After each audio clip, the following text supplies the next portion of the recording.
All right. It appears that I'm streaming.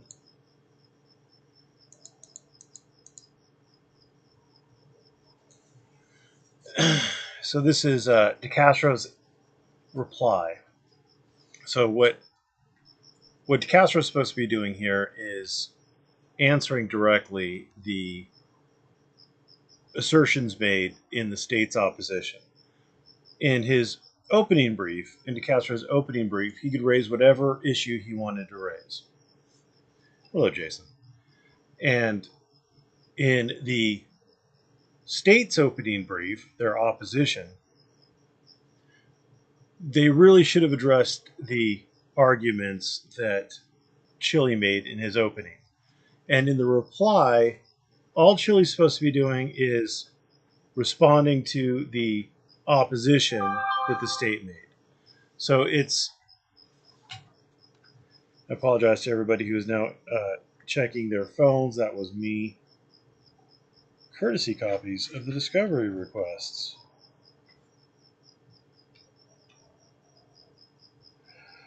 Well, attorneys work late. She sent the discovery at 9 o'clock at night. So it's supposed to just be the their answers. I haven't read this. Paul just posted this in my Discord, so let's get cracking. All right, arguments. First argument: Decastro's convictions must be reversed upon violations of the First Amendment to the United States Constitution. In this case, Decastro began filming the police interaction from 10 feet or more away. I don't know why he's banging on this. There's no 10-foot rule, so I don't know why. The police interaction occurred in broad daylight, wherein Mr. Decastro complied with the officer's demands to back up. Well, did he, though?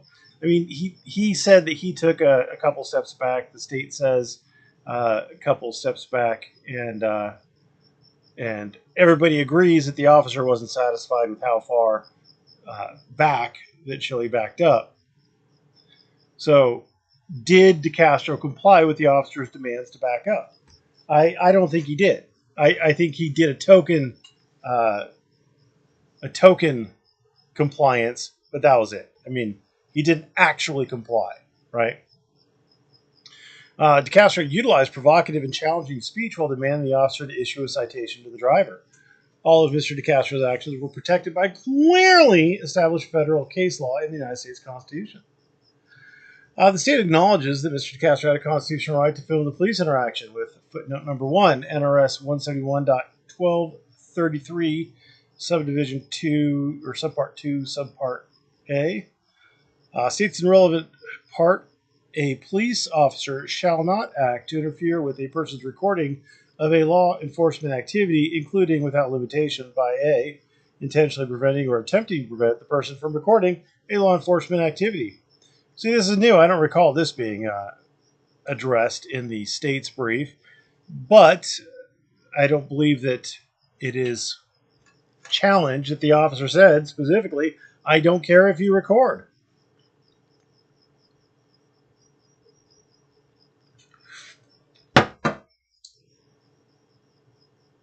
That's water, in case anybody is wondering.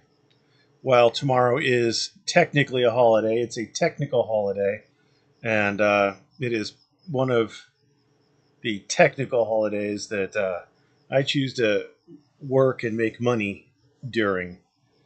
However, the state argues that there are reasonable time, place, and manner restrictions associated with the First Amendment, a point to which Mr. Decastro concurs. Well, that's a... Is that really? Okay. Despite this agreement, the state maintains that Mr. Decastro's actions somehow obstructed the officer. Yes, actions. Actions. The state maintains that Mr. Decastro's actions somehow obstructed the officer. First, at trial and on appeal, the state repeatedly contends that Mr. Decastro refused to back up. This is First Amendment, right? We are in a section on the First Amendment. Yeah, First Amendment protections. Somehow, failing to back up, or being ordered to back up, is a First Amendment issue. The state repeatedly contends that Mr. Castro refused to back up. The state advances this argument to demonstrate that Mr. Castro hindered and obstructed the officer from completing his duties based on Mr. Castro's refusal. When are we going to talk about First Amendment? I don't know.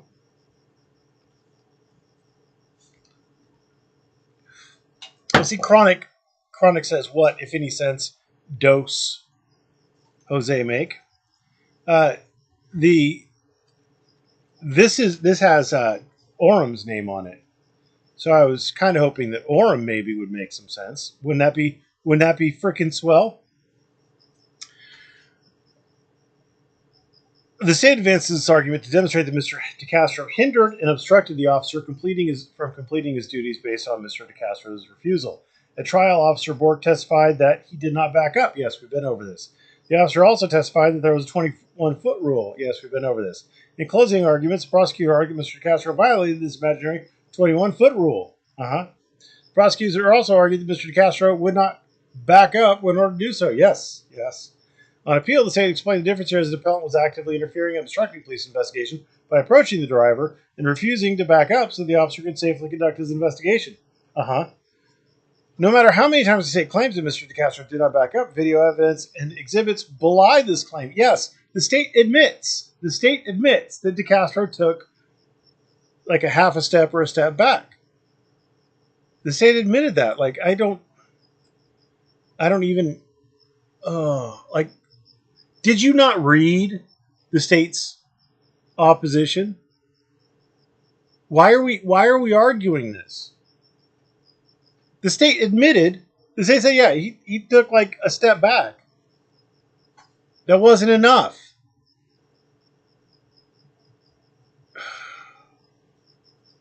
The reviewing court can simply view the video and still photos and observe that Mr. Castro complies with the officer's commands by stepping back.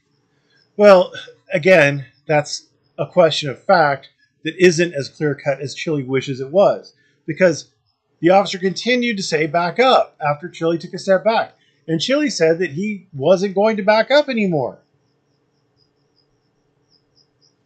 So, he didn't comply. He made a token appearance of complying by taking a small step back, but he did not back up to the extent or the distance. Am I wearing all black camouflage?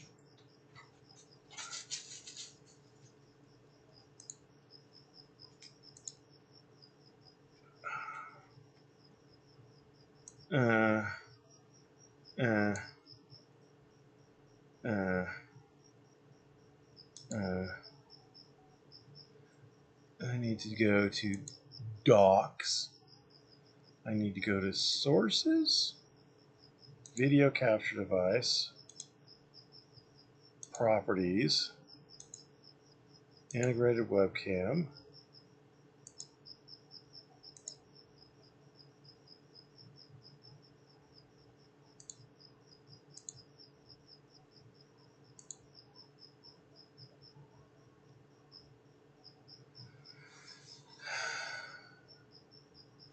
No, you can't see. Oh, I guess. Wow. It's just really dark out here. That's my hand. That's my finger. I am wearing all black camouflage. Apparently this light isn't really doing well.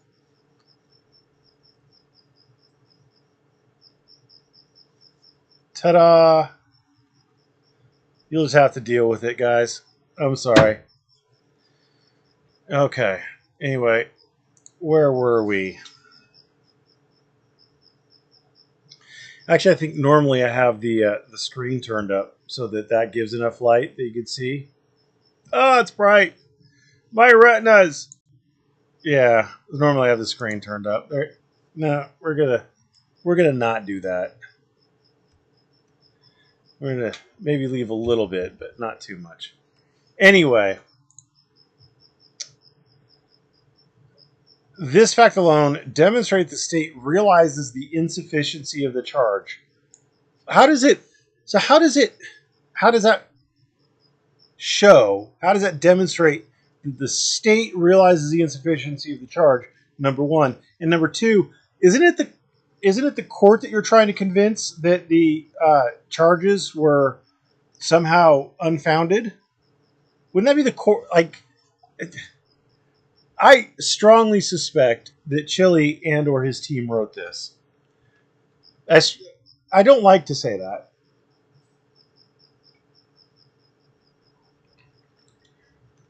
I don't like to say that because that is essentially suggesting that Mr. Oram didn't do what he's supposed to do.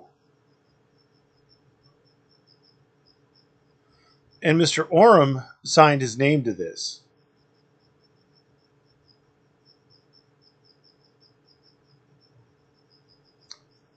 So I don't like to say that, but okay. Then he goes, now we're asking questions. This is classic Chili. Why would the state continuously make a claim that is contradicted by the video and still photos? Question mark. Because the state isn't making a claim that's contradicted by the video and still photos. The state acknowledges. The state acknowledges. Jesus, ever loving Christ.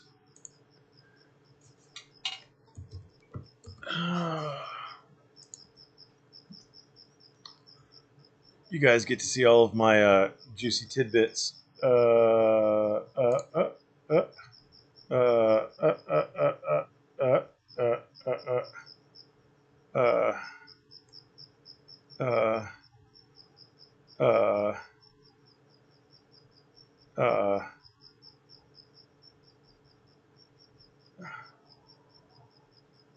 PD.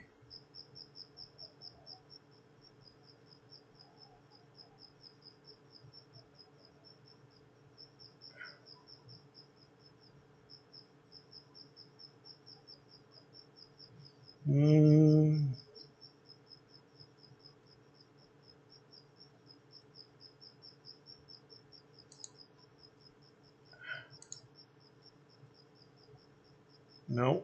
So we're somewhere in the middle here.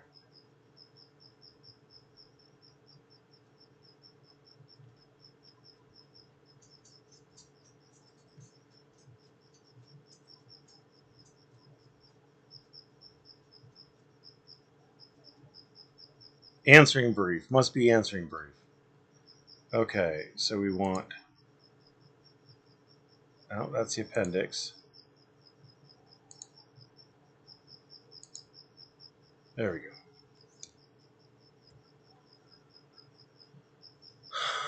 There we go.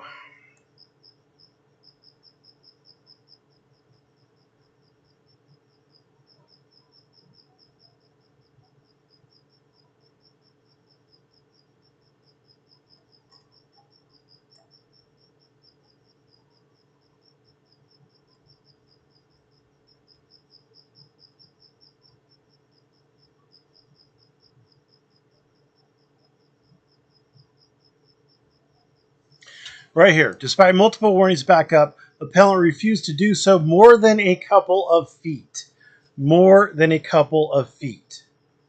Despite multiple warnings back up, appellant refused to do so more than a couple of feet. So right there, this is from the state's brief. The state says, yeah, he refused to do so more than a couple of feet.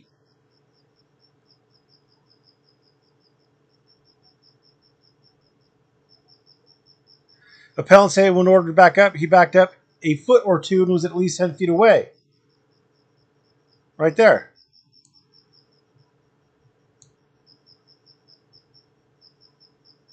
Appellant said he was only willing to take a couple of steps back when he was ordered to move away.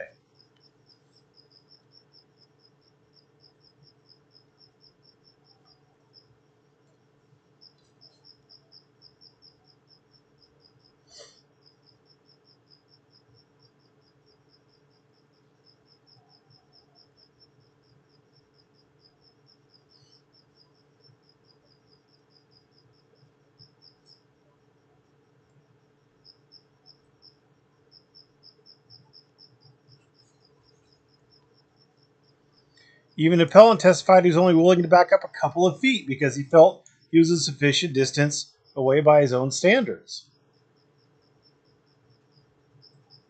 Instead of physically moving back an adequate distance. So they're not saying he didn't move back. He didn't move back an adequate distance. And then resisting was not it.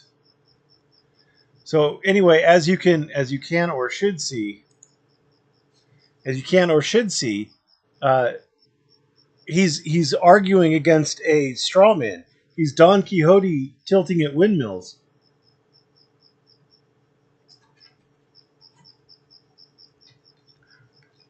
That is correct, Ray Spanner. But it's not always the smartest people who make changes. It's not always the best and brightest who get things done. I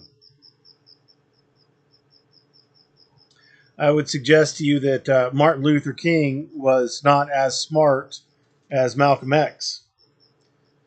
But he got things done more than Malcolm X. It's not always the smartest or most capable. Sometimes it's just the guy who breaks the law the most. You know what I'm saying?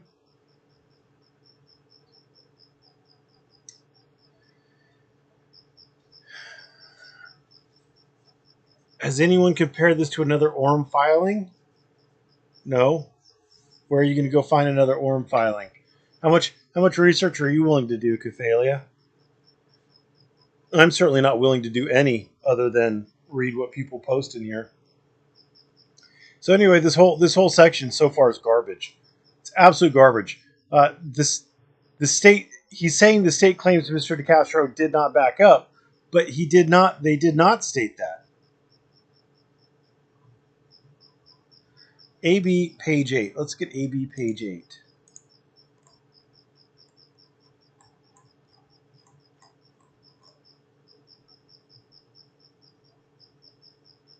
What are we looking at?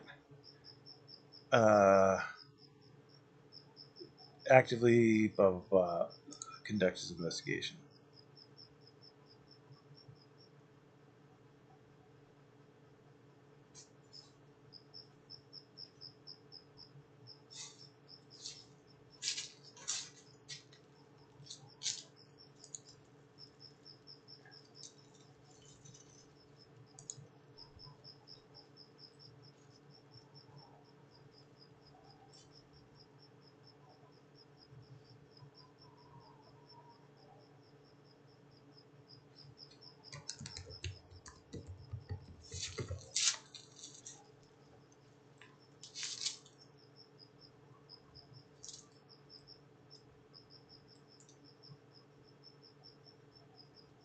So he took this one part. It's one part. And ignored all the other times where they talked about how much he backed up or how little he backed up. That's fucking interesting.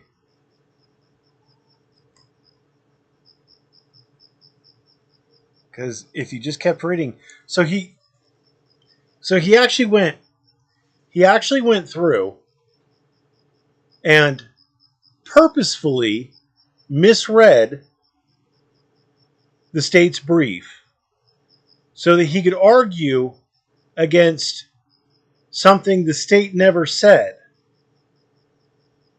Isn't that weird? Like, if you want to win, instead of ignoring the state's arguments and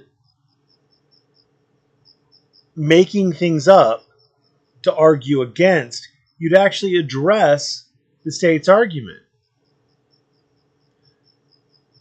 It's fucking weird.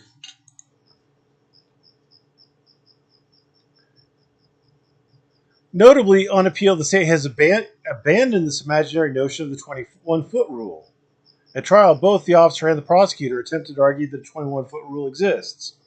However, the state does not dispute the legal rationale enunciated in Glick versus Cenic, wherein the United States Court of Appeals for the Third Circuit addressed the excessive force allegation made by a plaintiff who was filming from 10 feet away. I don't recall an excessive force allegation in Glick. I don't recall an excessive force allegation in Glick. Am I retarded? I don't recall excessive force.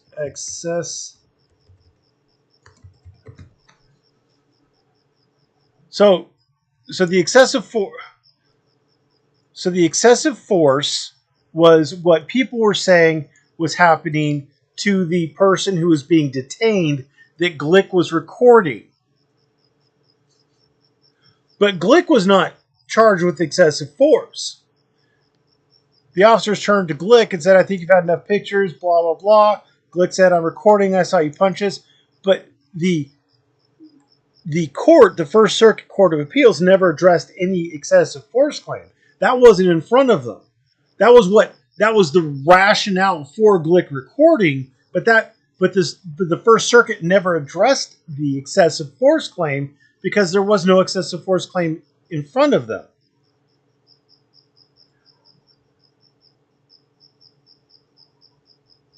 And it wasn't the allegation made by Glick about the excessive force that was interesting to the First Circuit. It's whether or not he had a right to film. And Glick happened to be 10 feet away, but the First Circuit never said there's an automatic 10-foot rule.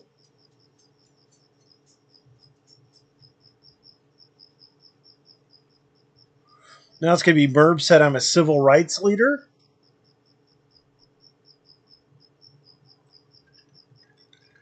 Well, for every Martin Luther King Jr., who I don't particularly respect, but for every Martin Luther King Jr., there were hundreds or thousands of other wannabe civil rights leaders who ended up incarcerated or killed along the way, or just completely forgotten. I've said this before, and I'll say it again. Chili has enough personality that he probably could do some good in the world, but he wastes himself on stupidity.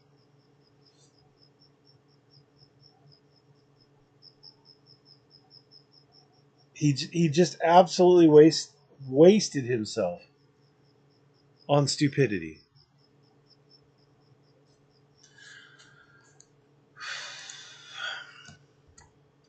Oops.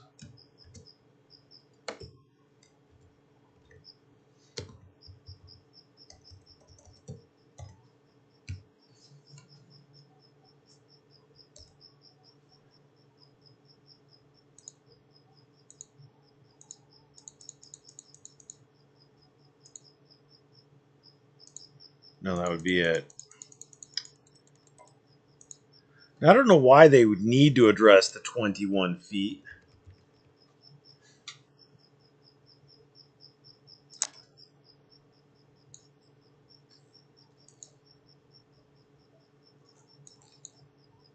But they're talking about it. Officer Bork explained backing someone up to roughly 21 feet so he can continue to do his job without interference is commonly taught in training. So it actually doesn't look like they abandoned it. Doesn't look like they abandoned it at all.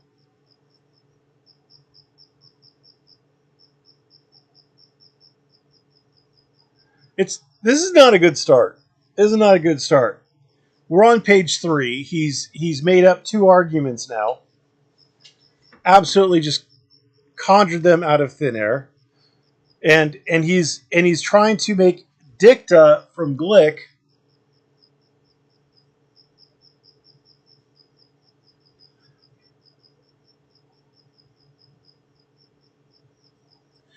He's relying on dicta from Glick.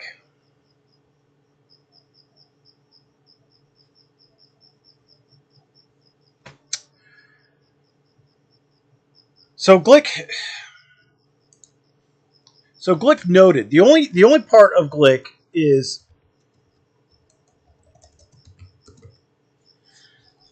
this is it. You see, there's 1 out of 1, 10 feet. So they say that he stopped 10 feet away, and later on they say he was a comfortable remove.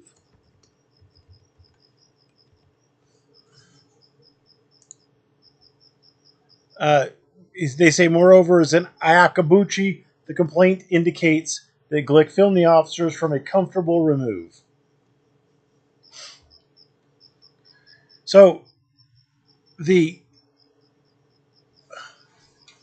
what you should take away from Glick is that if the officers are satisfied that the person is far enough away to be comfortable, i.e., to not be interfering in the crime scene or in the scene, if the person is far enough away that they're not physically or whatever interfering, then there's not a problem. But because Glick notices that, well, moreover, if he was far enough away that he wasn't a problem, then such peaceful recording of an arrest in public space that does not interfere with police officers' performance of their duties is not reasonably subject to limitation.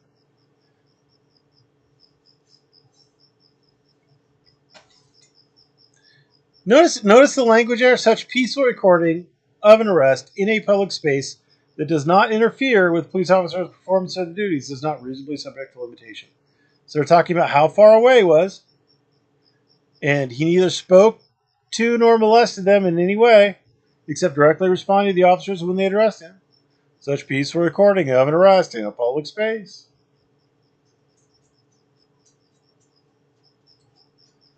No, I'm too tired to be very coherent right now, Race. But thank you, and I do love listening to myself talk. Mountain Man 2, or should I call you Old George? Here, Decastro was also 10 feet away and followed the officer's commands to back up. Again, lie. Well, the follow the officer's commands is a probable lie because he didn't. He took a small step back. He didn't back up any further.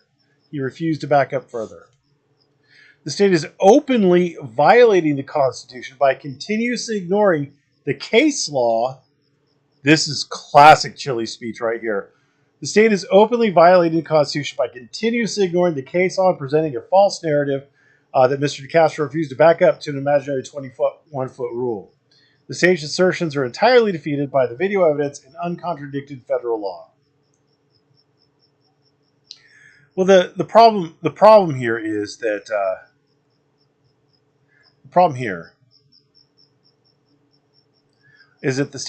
the state's assertions aren't entirely defeated by the video evidence. They're just not. You're just not addressing the actual assertions by the state. I mean, I get it. Like, they had some arguments in there that maybe you're not entirely comfortable with arguing, but you could definitely knock down some of these arguments. Like, they're talking about Glick versus Cenic. That's not Ninth Circuit. So it's not. It is at best persuasive. They're talking about Smith versus Cumming. That's not Ninth Circuit. Ward versus Rock against racism. How does that even apply? Ward against Rock versus racism was they wanted to have a rock concert and they had to keep it within a certain level. I mean, it's a very general time, place, and manner restriction case, but you couldn't find anything better. You could knock down Stubbs versus the LVMPD on several grounds. First, in Stubbs, that was where the attorney said that he had a Sixth Amendment right, a right to counsel to interfere in the stop. He was armed. He was armed when he made the stop. When they're trying to do the stop, so he was armed with a firearm, and the court wasn't looking at whether or not the particular statute was constitutional. They were looking at whether or not there was a right to counsel. And this is also, I believe, a federal case. Yeah. So this is another federal case. So this, at best, is persuasive. It's not binding on the court. King versus Ames. It's it's not the right circuit, and it's, again, a federal case. The officer was questioning a third party when the defendant interrupted and told the third party not to speak to the officer. Well, you could say that case doesn't apply because Chili never told the driver not to speak to the officer. State versus Beckham. Hey, at least we have a Nevada case, but that's about prolonging a traffic stop.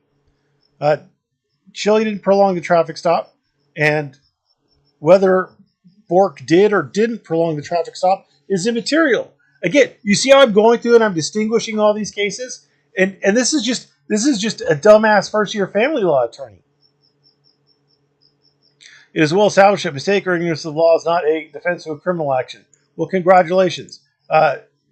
Notice how the state hasn't brought up Wilson and hasn't shown that Chili's actions were that they haven't shown that Chili's actions alone caused the officer to react. It was Chili's talking to the driver that got the attorney to react. Or it got the officer to react. It was, and you could tell that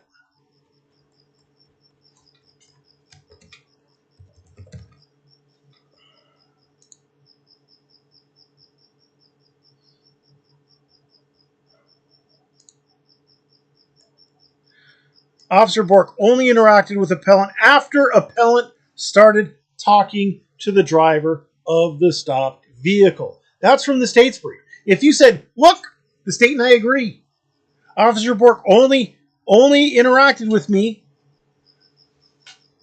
after I started talking to the driver. He's responding to my speech, just like in Wilson, where the officers were reacting to Wilson talking to the young man. If the young man is akin to the detained person, I would be akin to Wilson, talking. It's me talking to the person that was the problem. It wasn't where I was.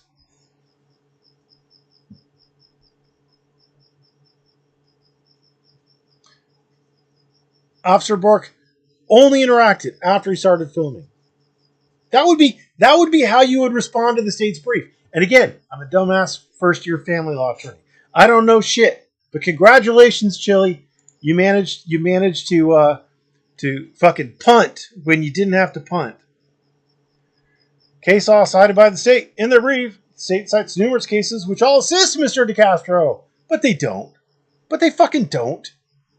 The state cited numerous cases regarding the First Amendment based on reasonable time, place, and manner restrictions. Yes, there are cases that it was a reasonable place restriction. You can't film right here. You could film over there, 21 feet away.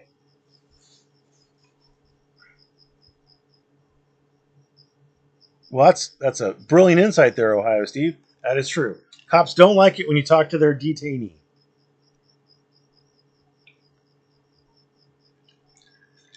The water's wet. And the earth isn't round. It's kind of like what do they call that? An oblate spheroid. It's roundish. Sky's blue. Any other obvious things you want to say? In a footnote, the state appears to take offense to Mr. Decastro's reliance on the George Floyd case. It's not offense. It's just fucking stupid. They don't take offense to it. They point out it was stupid that you raised it. Appellant refers to the 2020 case of George Floyd as a basis for arguing that his conduct was lawful. However, he also questions whether a black person would have been charged with these crimes. For appellant to evoke the Floyd case, but to simultaneously argue that he's only charged because he's white, demonstrates he has no convictions about what happened to Floyd. Is that them taking offense to his reliance on it? No. It's stupid. The state appears to argue that the reliance on the Floyd case is misplaced. Well, it doesn't support anything you're doing.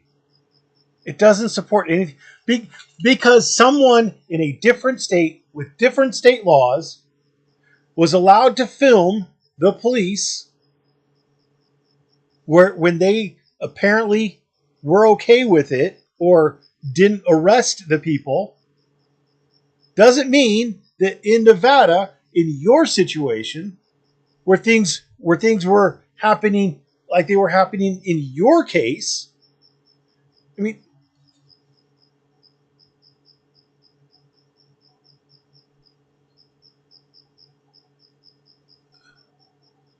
you have to find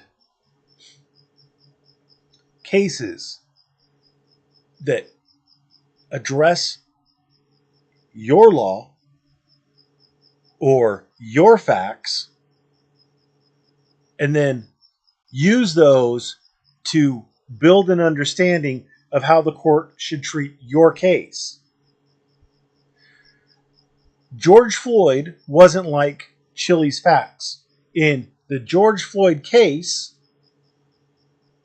the only person who was arrested was George Floyd during that encounter.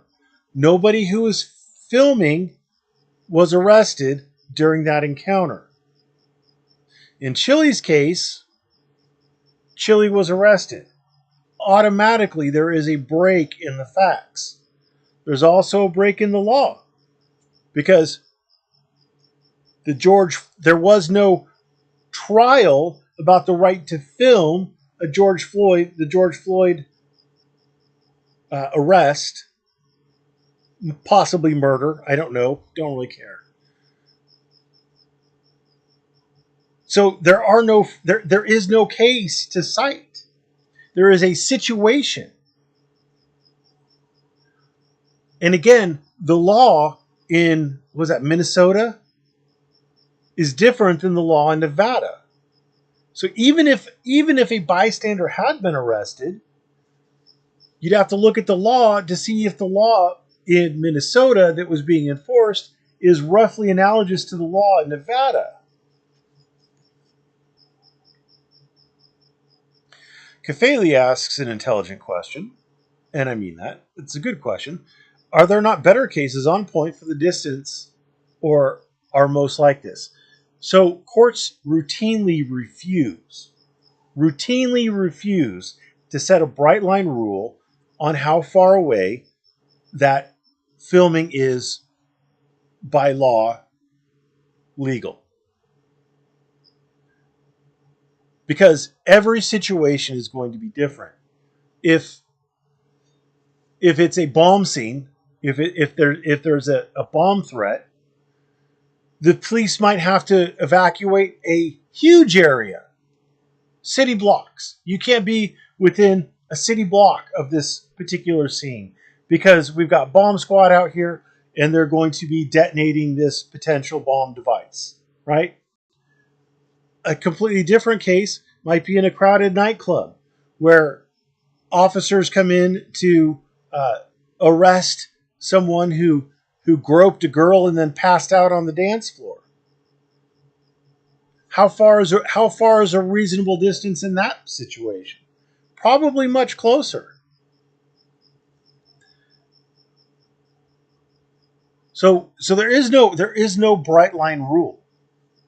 And there never will be a bright line rule because the cops are going to be given some discretion by the court to set their crime scene, to set their area of control to a reasonable distance for the circumstances they're in. And when you do that, the only way to kind of get around it is to say the officer's demand was unreasonable. The officer wanted me to back up at unreasonable distance. I am a reasonable distance away. Now, the officer is still going to have a lot of. The court is still going to defer quite a bit to that officer, but at some point, you could probably convince a court that the officer was being unreasonable. If the officer says, no, you have to go a mile down the road before you can film, Well, I mean that might be unreasonable. A better instance is where the cops are allowing other people to walk. Like if the sidewalk is open and people are walking along the sidewalk, but you stop to film, and then the cop says, "No, you're too close. You need to move back." Well, I mean, now maybe you have an argument that, well, am I really too close? Because there are other people who are allowed to be here, and the only difference between them and me is that I'm filming. Steve Z says, shouldn't they focus their argument on Chile disobeying a lawful order? That sounds like you're a little bit biased out of the gate, Steve. I'm just going to go ahead and guess that you've already made up your mind that the order was lawful.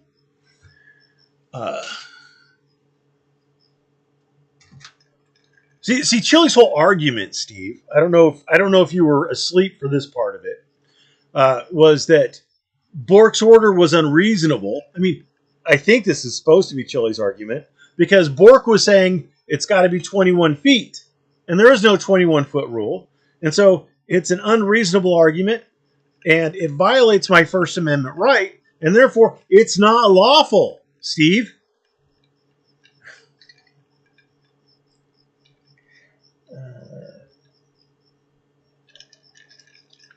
Navy Girl says, do you think Bork was being unreasonable? Do I think Bork was being unreasonable? Well, I don't know. I don't know that 21 feet is a reasonable distance to back someone up, but I'm not Bork. I'm not in that position. I have testicles. I'm not really scared of other middle-aged men wielding cell phones.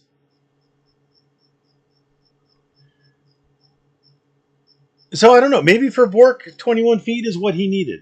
But I honestly think that Chile would have had a good argument if he just stuck with the old faithful of Bork didn't have a problem with me until I talked to the driver. And then I was too close. So if I hadn't talked to the driver, I wouldn't have been too close. Mountain Man says, was he given enough notice about how far to go? I don't think that's a thing. He was told multiple times to back up, back up, back up. I think once he got backed up far enough, Bork would have said, okay. And Bork would have said, now don't come any closer. I think the notice about to continue to back up was sufficient. There was a lot of back up said by Bork. Bork said back up a lot. Back that ass up. Sorry.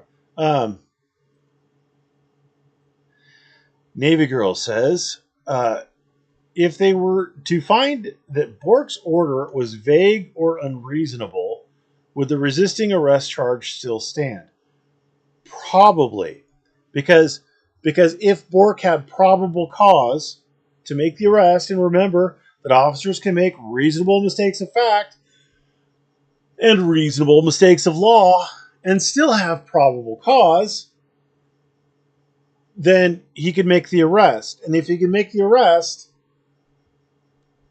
regardless of whether Chile's guilty or not, if you can make the arrest, well, you can't resist. So if you resist an arrest and it's based on probable cause, you've probably committed the crime of resisting arrest.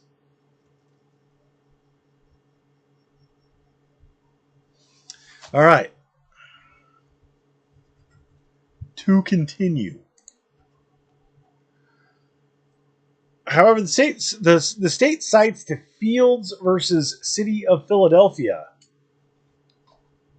for the proposition that the First Amendment encompasses the public's right to access government information. Okay. Actually, the case cited by the state, AB page 5. Let's look it up. Let's see if they actually said that.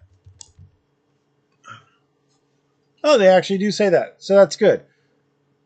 So they say that the First Amendment encompasses the public's right to access information about their officials' public activities. Actually, the case cited by actually,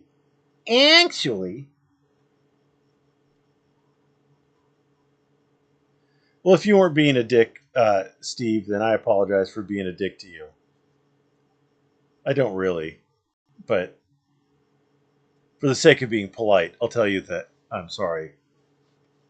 But I'll also tell you that I'm really not, because I'm not. I don't recall Bork saying anything about 21 feet at the scene. I do recall him mentioning it during trial in reference. Yeah, I don't recall him saying 21 feet either at the scene. I was thinking in terms of avoiding the distance argument of X number of feet that both sides drew. The state isn't the state did the 21 feet at trial, but they got a different attorney for the state's brief. They got Stephen B. Wolfson with a fairly low Nevada bar number.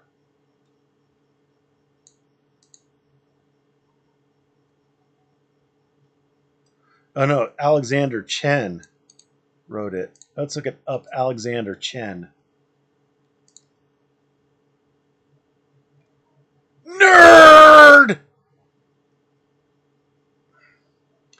Ohio State. He was the friendliest student. Quick smile, humble demeanor.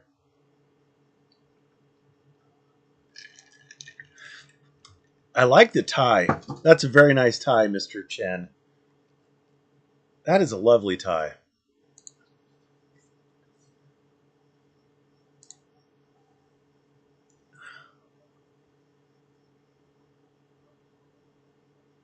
Don't know how long he's been there.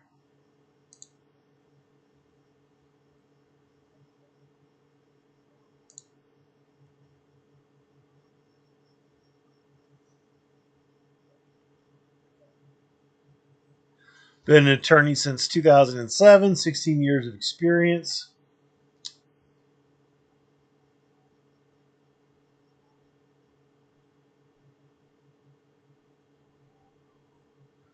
He's argued in front of the Nevada Supreme Court.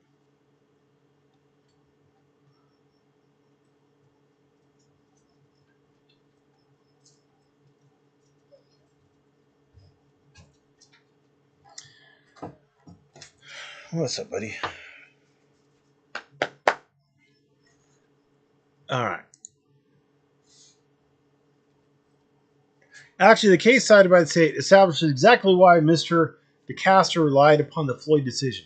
All right, what the fuck was the Floyd decision? Can someone clue me in on what the Floyd decision was?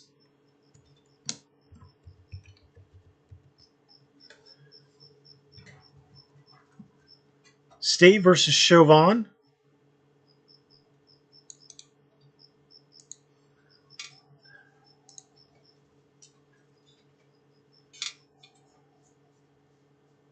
$989 Northwest. 99 Northwest.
Would the state of Nevada prefer that the state of Minnesota and the federal government prosecute the filmers of the George Floyd murder and perhaps suppress the evidence? Well, State versus Chauvin was not regarding photography or filming. And the state of Minnesota didn't prosecute the filmers of the George Floyd murder, and the federal government didn't prosecute the filmers of the George Floyd murder, and nobody suppressed any evidence that I could tell. So Mr. Decastro did not rely on the Floyd decision. He relied on his interpretation of the facts surrounding the George Floyd murder, but he didn't rely on the decision.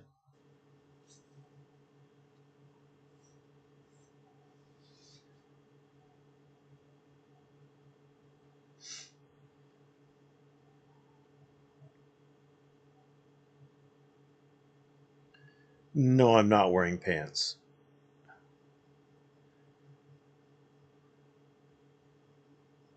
But thank you for asking, Navy girl.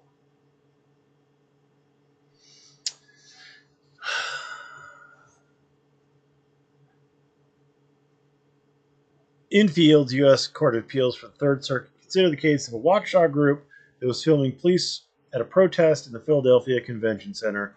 Ironically, the Fields court utilized the exact same reasoning as Mr. Decastro. In Fields, the opinion begins as follows. In 1991, George Holliday recorded video of the Los Angeles Police Department officers beating Rodney King and submitted it to the local news. Filming police on the job was rare then but common now. With advances in technology and the widespread ownership of smartphones, civilian recording of police officers is ubiquitous. Did they really spell ubiquitous with a capital U?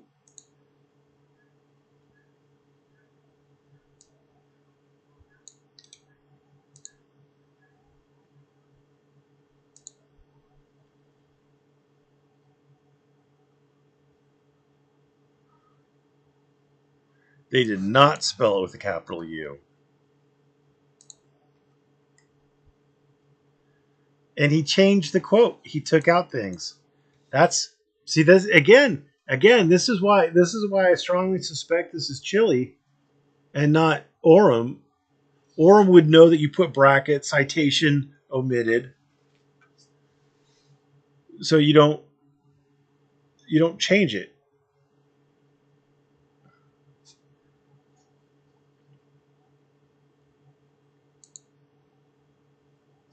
See, they took out all of these citations.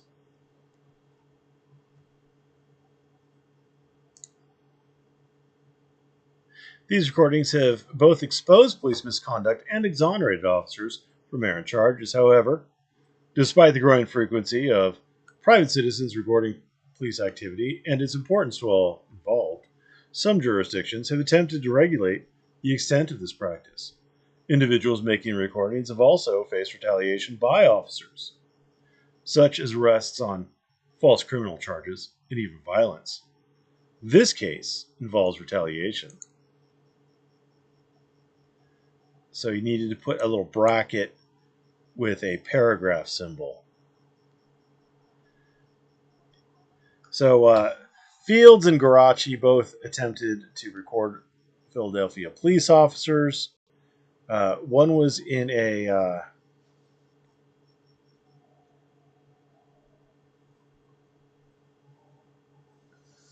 one was on a sidewalk, and the other one was in a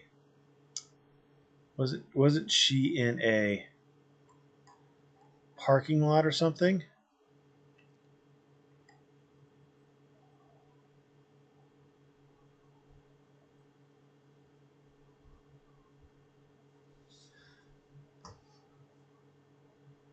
Hmm.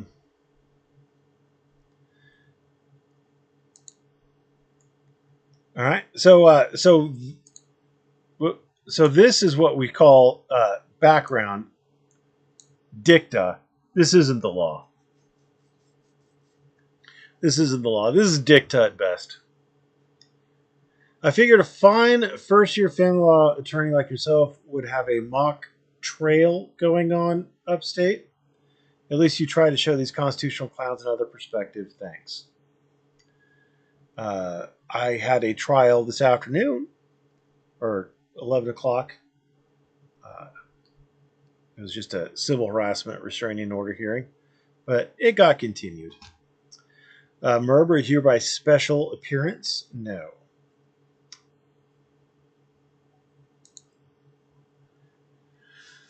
In essence, the Federal Court of Appeals for the Third Circuit, when considering the retaliatory nature of police departments arresting private citizens for filming, began their legal analysis by citing to an incident on the other side of the country where a private citizen was recording the beating of Rodney King. So I don't believe that. So Garachi was not arrested, and then Fields was.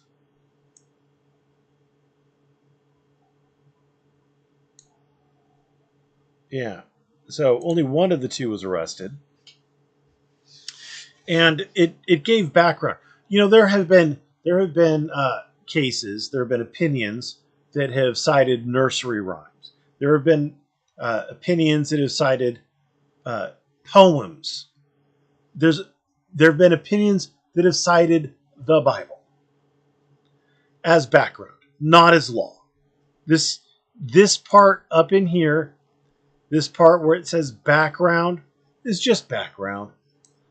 This is kind of the court's way of saying, by the way, we think it's important that police or that people can record the police. And then they go on. Oh, not that part. This part right here. This is what they call a preface.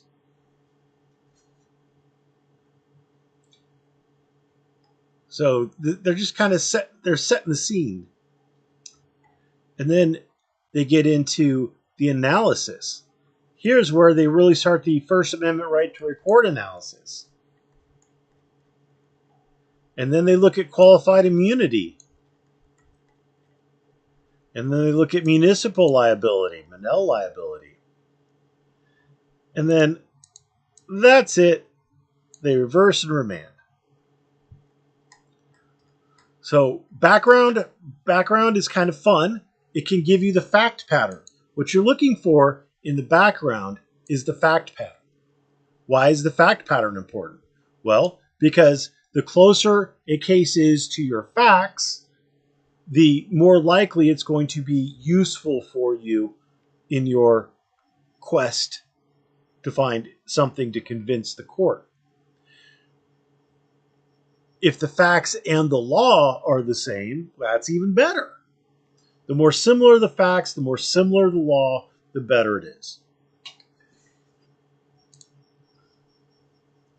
The Fields case was decided in 2017, 3 years before George Floyd's killing. Mr. Decastro embarked on the same legal analysis by citing George Floyd's case. Well, so you cited an opinion about Derek Chauvin, not George Floyd isn't a named part. It's not a George Floyd case, and Orem would know this.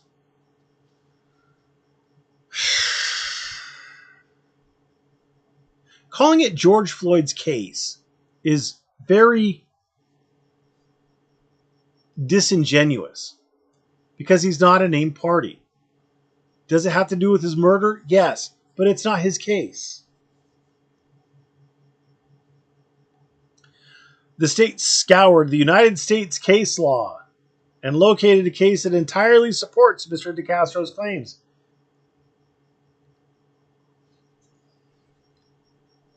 Well, let me just do one quick Google search on, or one quick search on it. Time.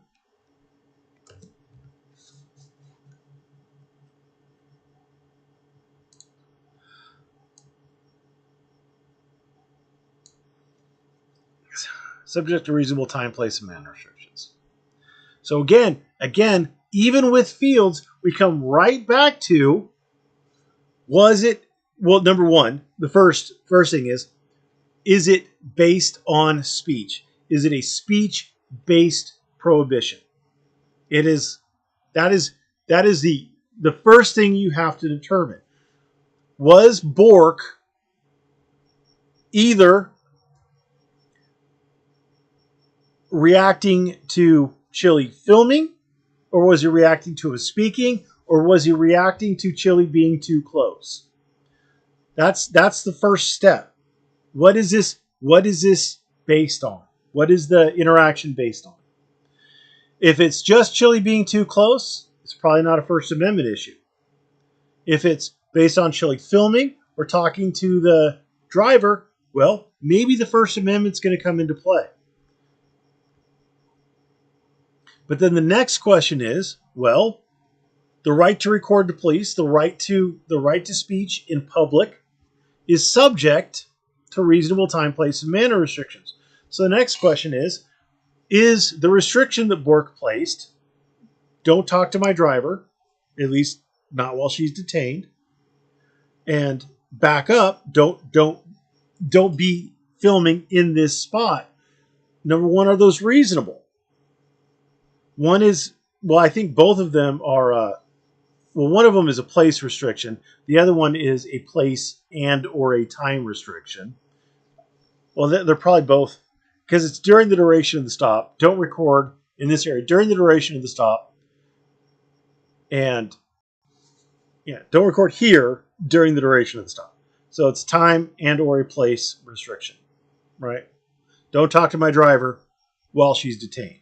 Don't talk to my driver here while she's detained, right? So it's a time, place, and manner restriction. First question is it reasonable? Second question, is it content neutral? Third question is, does it leave open ample alternative means for you to get your message out?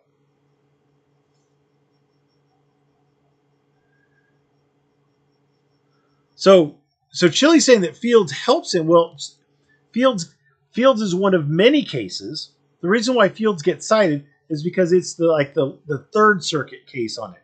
It's where the Third Circuit says, you know what, we're gonna buy into it, and you can tell if you go up to the top.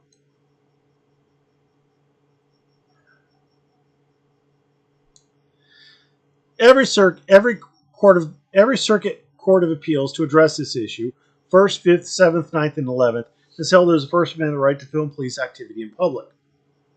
Today, we, the Third Circuit, join this growing consensus. So the big deal about Fields was that this is where the Third Circuit says that you have a right to record the police subject to reasonable time, place, and manner restrictions. That's what you should take away from Fields. Fields is you could record the police subject to reasonable time, place, and manner restrictions. It doesn't mean that in a situation like Fields where you're recording the police, you're gonna be the next person to save Rodney King or to stop the George Floyd murder or whatever. That's not what Fields says. Fields says you have the right to film the police subject to reasonable time, place, and manner restrictions. That's all it says. So you still got to do the analysis. Fields isn't a win for Chili. It's, okay, here's the analysis. Assuming you're right, Chili, assuming you're right, you need to, assuming you're right that the cop was reacting to you filming, because that's what Chili's argument is. It's misplaced, dumb, and wrong, but that's what his argument is. Assuming that it is the cop trying to restrict your filming, now you have to do the analysis, Chili. Now you have to say, was it reasonable? Your argument's going to be it's not reasonable. Your argument's going to have to be that it's not a time, place, or manner restriction, maybe. You might give up and say, yeah, it is a time, place, or manner restriction, but you might want to argue it's not a time, place, or manner restriction.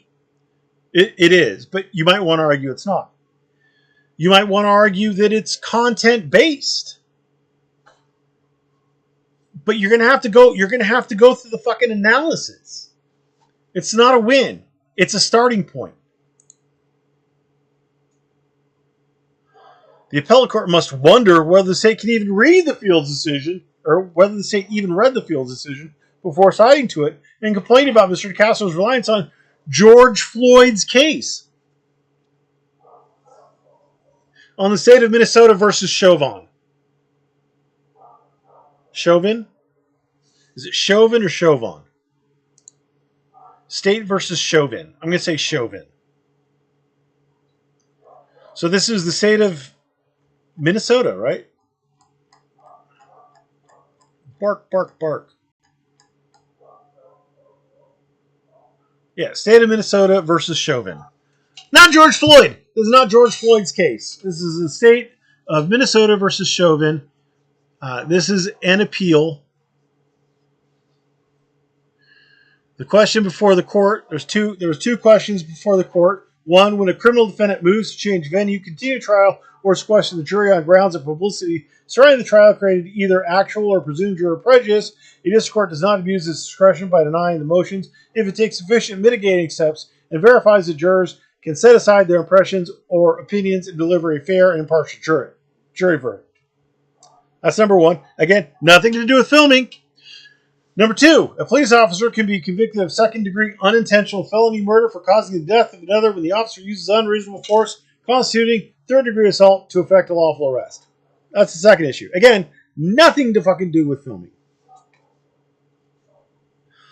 In these cases, who decides, this is Navy girl, in these cases, who decides what is reasonable time, place, and manner restrictions?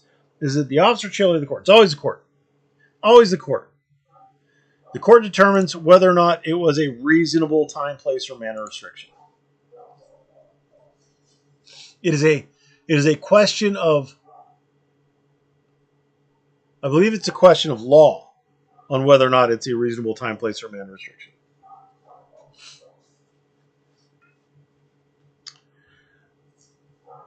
Next, the state cites to Smith versus City of Cumming, which is one of Jeff Gray's favorite cases. He always holds a sign that says, I love, and then in really small letters, Smith versus City of, and then in big letters, Cumming.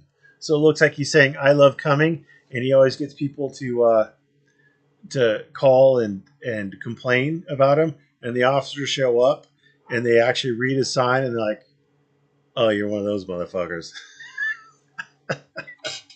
That's one of my favorite Jeff Gray bits. I love Cumming. So next, the state cites to Smith versus City of Cumming, which establishes the First Amendment right to videotape and photograph police conduct. Yeah, subject to reasonable time, place, and manner restrictions. This was the 11th Circuit Court of Appeals one. See right here. Smith versus City of Cumming, 11th Circuit. That's where the 11th Circuit determined that you had a right to film the police subject to reasonable time, place, and manner restrictions. The state cites the Turner v. Driver, 5th Circuit. That's, again, 5th Circuit, Turner v. Driver. Turner versus Lieutenant Driver, 5th Circuit. That's where the 5th Circuit determined that you had a right to film the police subject to reasonable time, place, and manner restrictions. It's fucking crazy. It's fucking crazy. Where the U.S. Court of Appeals, so state cites Turner v. Driver, where the U.S. Court of Appeals for the 5th Circuit reversed the lower court's decision to provide qualified immunity for two officers for an unlawful arrest in violation of the Fourth Amendment based on an arrest for filming a police station.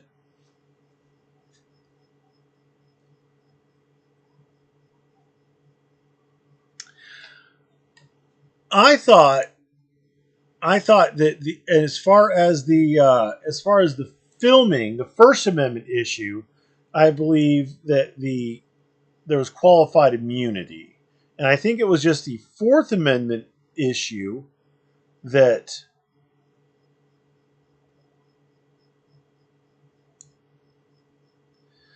Yeah, so it's with respect to the Fourth Amendment claim for unlawful arrest. We affirm the district court's grant of qualified immunities to Driver, but we reverse as to Grinolds and Diaz.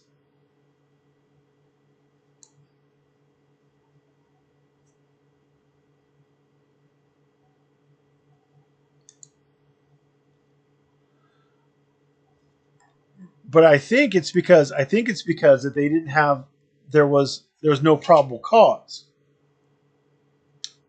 So they said they seized him, and in order to seize someone, you just need reasonable suspicion to detain someone. And the seizure rises to the level of arrest only for a reasonable person, blah, blah, blah. Uh-huh.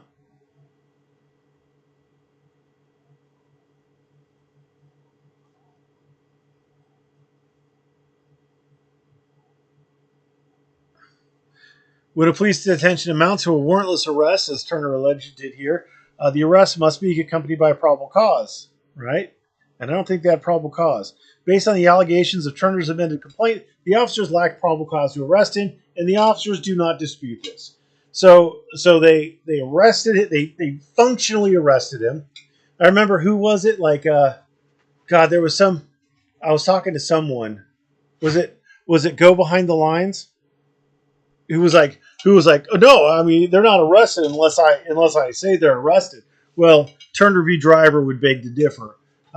It's a question that the finder of fact would have to determine, or the court would have to determine. I think a court would determine whether an arrest was made or not. Anyway, yeah. So it was an unlawful arrest because the officers didn't have probable cause. They didn't intend to arrest him. Then that was the problem. And again, it's entirely distinguishable from this case, from Chili's case, because the officer did intend to arrest him. 100% intended to make the arrest. Nothing in these cases supports the state's position. Instead, they further bolster Decastro's position. No, they don't, because Chili is willfully ignoring the test that every single one of those cases requires you to make.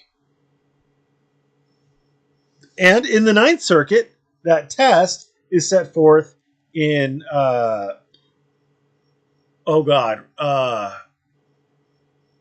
Fordyce versus Seattle.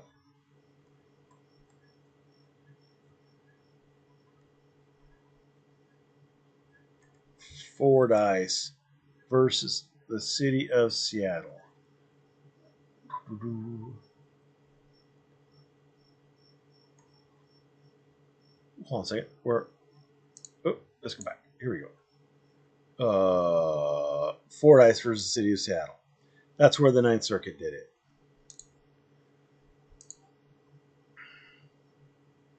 Moreover, the state relies on Askins versus the United States Department of Homeland Security. In Askins, the court considered filming by private citizens at a U.S. port of entry on the Mexican border. Ultimately, the Ninth Circuit remanded the case based on the district court's dismissal of plaintiff's First Amendment claims that the plaintiff was wrongfully arrested for filming. How does this advance the state's case? Well, I guess maybe we look at it.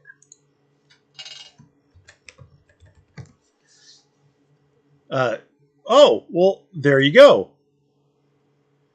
This right to film the police is subject to reasonable time, place, and manner restrictions. Askins versus U.S. Department of Homeland Security, finding the First Amendment right to record matters of public interest is subject to reasonable, content-neutral, time, place, or manner restrictions. They all keep coming back to time, place, and manner restrictions. Reasonable time, place, and manner restrictions. That's fucking weird. Why? Chili wonders. Why would they cite the Askins? How does this advance the state's case? Because the state is showing time and time again that the right to record the police is subject to reasonable time, place, and manner restrictions. Another question, says Navy Girl. I'm sure this is going to be an amazing one. If someone is filming in a city hall or child services office, would the Smith versus Cummings or Turner v. Driver cases apply?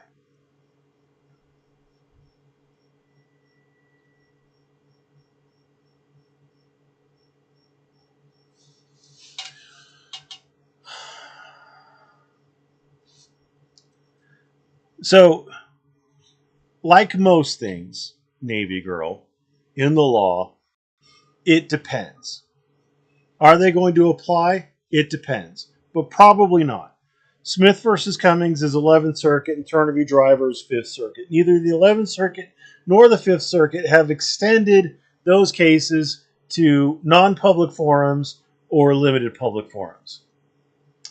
Only the 1st Circuit, in very narrow exceptions, have hinted or alleged that that they may be applicable to non-public forums. And the First Circuit did it by mentioning back to a case called Ayakabuchi in Glick. Now, Ayakabuchi was a Fourth Amendment case. So you're going to say, why do they mention it? Because in Ayakabuchi, it was in a city hall. Ayakabuchi was recording a public meeting, and the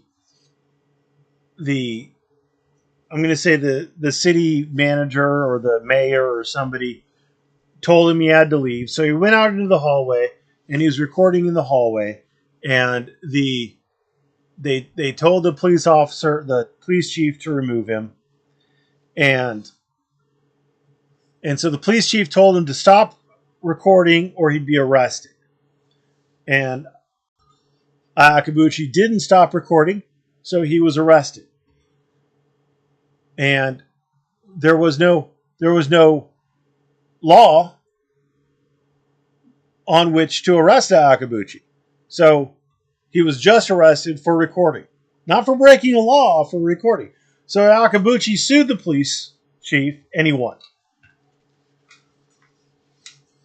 Now, technically, Akabuchi's dicta, because Akabuchi didn't challenge the First Amendment aspect of it. But the court kind of, even though it was dicta, the court kind of stamped it with a bit of their... They basically said that, yeah, I mean, you got a First Amendment right to film, because remember Akabuchi. Now, in later cases, there was a recent case in the First Circuit, and I don't remember the name of it. It was a very recent case that mentioned Ayakabuchi. And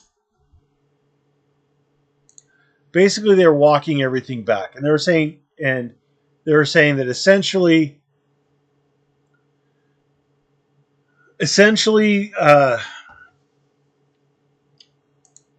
it has to be a traditional public forum or a designated public forum.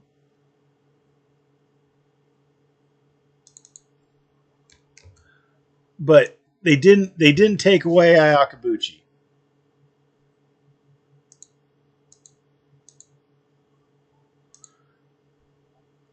And then I want to see house cited. And there is the most recent case.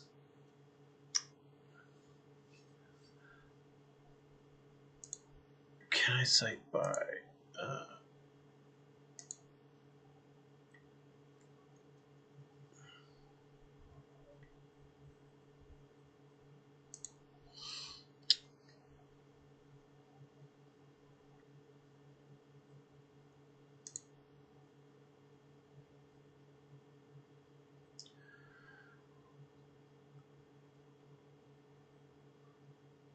I thought it was... This one also mentioned it, but I thought it was...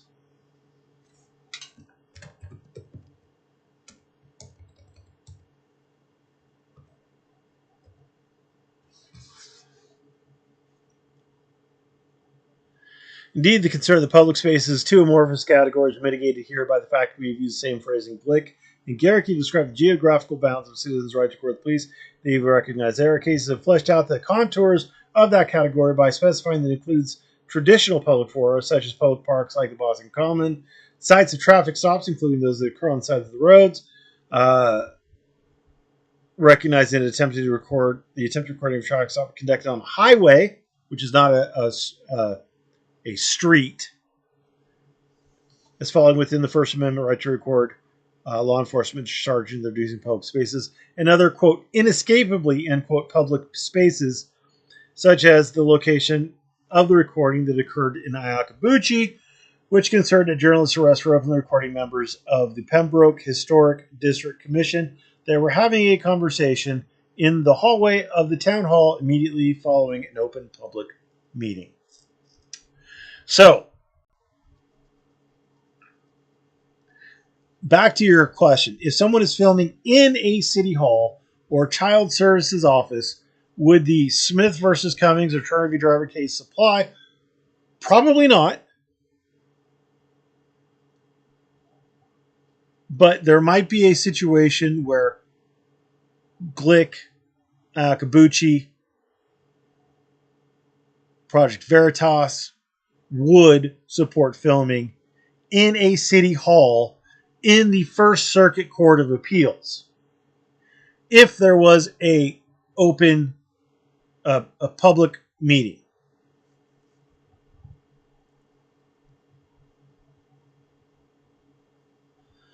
Navy Girl says there doesn't seem to be many cases that support filming in government buildings like they do for filming in police or traditional public forums. That is because most public buildings are going to be limited or non-public forums. Most government buildings are non-public forums or limited public forums. That's why. All right.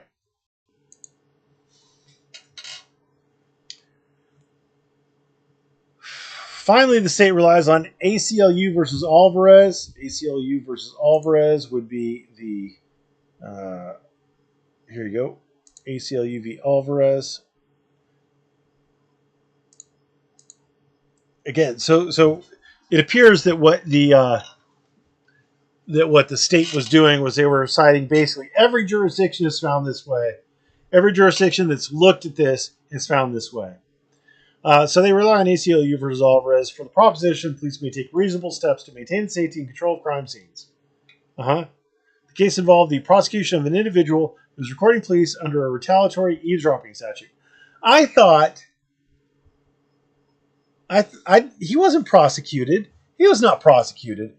No, they were saying that he was in fear of being prosecuted.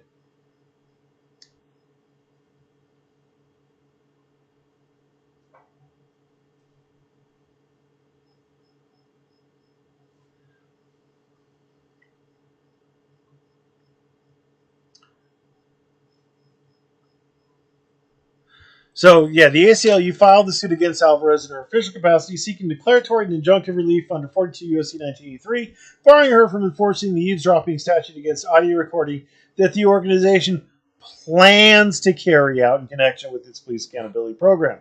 More specifically, the ACLU intends to implement a program of promoting police accountability by openly audio recording police officers without their consent when the officers are performing their public duties. The officers are in public places. The officers are speaking at a volume audible to the unassisted human ear, and the manner of recording is otherwise lawful.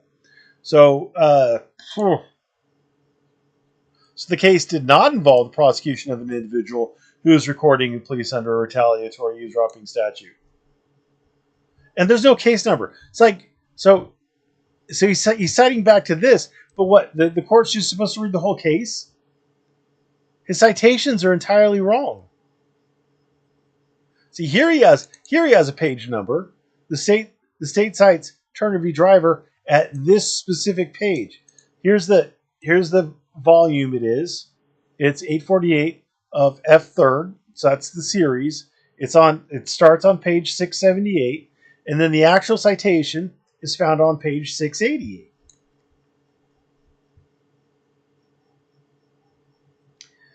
The Alvarez court reasoned somewhere. Oh, do we have an actual page citation here? On page 594. Okay. The Alvarez court reasoned on the merits, the state's attorney has staked out an extreme position. She contends that openly recording what police officers say while performing their duties in a traditional public forum, streets, sidewalks, plazas, and parks, is wholly unprotected by the First Amendment. This is an extraordinary argument. Well, so here's the fucking problem for you, Chili. You weren't in a traditional public forum. You were in a parking lot. You were on private property. You weren't in a traditional public forum. You weren't on a street. You weren't on a sidewalk. You weren't in a plaza. You weren't in a park. You dumb cunt. You were in a parking lot. A privately owned parking lot.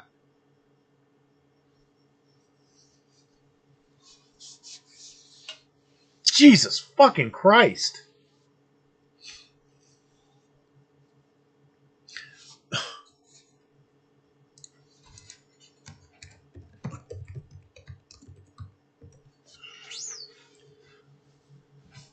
Reasonable time, place, and manner restrictions. Fucking crazy, huh? Fucking crazy. Again, the state's reliance on the numerous cases cited in the brief either significantly assists Mr. Decastro or is misplaced. Or neither. Or fucking neither. Comically, again, only Chile gets this fucking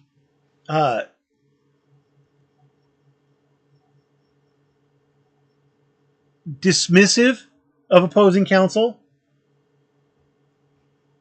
Like, Orum's walking a line by signing off on this because a lot of courts will require you to be courteous, to be polite, to be respectful of opposing counsel. You can't just walk out there and say opposing counsel's a stupid cunt and he should feel bad for making the argument he made. Now I can do that on YouTube because I'm not in court. But this is walking a very fine line. Comically, like, first of all, the state had an actual argument. And Chile hasn't addressed their argument at all in anything even remotely suggesting that he understands what the fuck he's talking about. Hand waving it away. Say, oh, this case hasn't worked for you. Why? Why?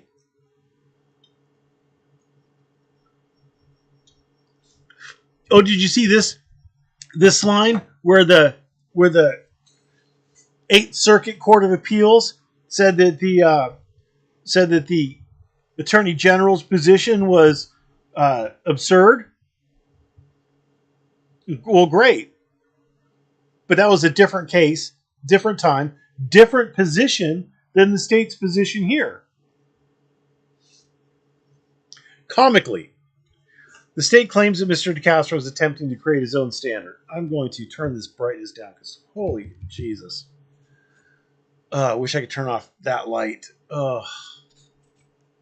Comically, the state claims that Mr. Decastro is attempting to create his own standard. You know what? Actually, we're going to do it. Sorry, guys. You are going to have to...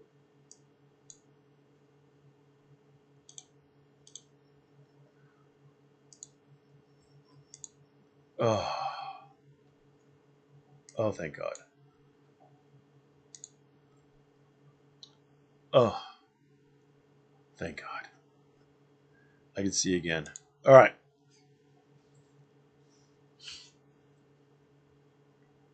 Comically, the state claims that Mr. Castro is attempting to create his own standard by testifying that he backed up, quote, a couple of feet in response to the officer's commands, and that he did not physically interfere with the officer.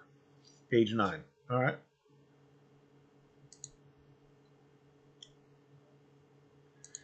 All right.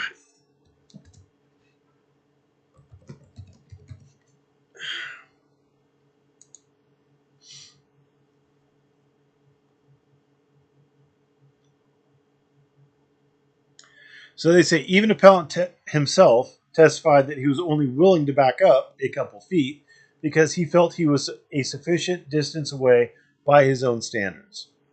Okay?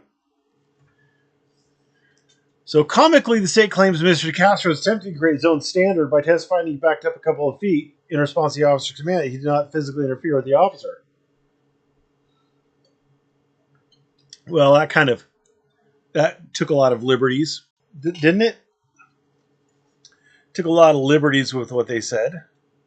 However, it's worth noting that filming from a distance of 10 feet away from an officer has been upheld as constitutionally permissible in the Glick decision decided by the state. Yeah, but they didn't make it a rule.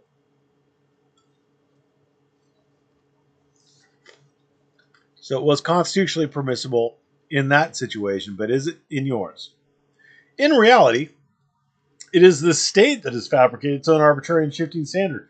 It's not arbitrary necessarily. I mean, if it was, so if it was a 21-foot rule, that would be arbitrary. Absolutely, right? That would be arbitrary. But that's not a legal rule. That's not a legal rule. The officer has quite a bit of discretion. And again, it comes down to reasonable time, place, and manner restrictions. At times, the state vehemently denies that Mr. Decastro backs up and instead provides their own imaginary standard involving an unsupported 21-foot rule. Well, they say clearly that it was Bork's testimony that in his experience, it's like he needs 21 feet. It is the state that is creating their own unconstitutional standards in direct violation of clearly established federal case law.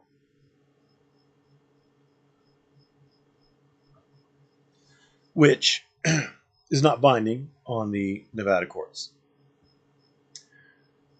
The state repeatedly argued times, places, and manners for restrictions throughout their brief. Oh, you picked up on that, did you, Chili? You picked up on that. That's good. However, when Mr. Decastro recorded this interaction, it was broad daylight in a safe area of a large parking lot during a traffic stop in which Mr. Decastro approached the officer and the woman in the vehicle openly and identified himself as a member of the press. Why? So we're going to go to a question. So what he's trying to argue, what he's trying to say, is that the time and place restrictions that the officer was enforcing were not reasonable. But instead of making an argument as to why the time and place restrictions were unreasonable, he's going to ask questions. Why is Mr. Decastro's recording of a routine traffic stop considered inappropriate in terms of time, place, or manner? This is supposed to be argument, not question time. This isn't question time. This is amateur fucking hour. This has to be Chili writing this. I cannot imagine Orem would have written this. And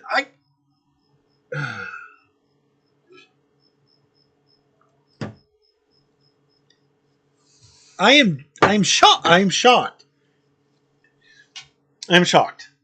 Like, I'm shocked that I mean, 25 grand is 25 grand, and I get it. I understand. I am shocked. What alternative time, place, or manner could Mr. Decastro have chosen to record this interaction more appropriately? From further back. From further back. That's how. That's the alternative place. That's the alternative place, Decastro. From further fucking back. Like, why do you have to ask that question, dude? What alternative place? 21 feet back! Is that an alternative place? Fucking retarded. Oh, Jesus. We're on page 6 out of 14. The United States Constitution and federal case law unequivocally affirm the right of citizens to film police activities subject to reasonable time, place, and manner restrictions. The images of citizens filming the murder of George Floyd in close proximity to the officer serves as definite evidence of the right. No, it doesn't. No, it doesn't. Any more than film of people speeding in their cars on the freeway or doing donuts in intersections is affirmative evidence of the right to do donuts in intersections or speed on freeways or engage in drag races or do whatever. A right is clearly established when a court of appeals looks at it and says, yes, this right is now firmly established. It is now clearly established. And that's for the purpose of getting around qualified immunity.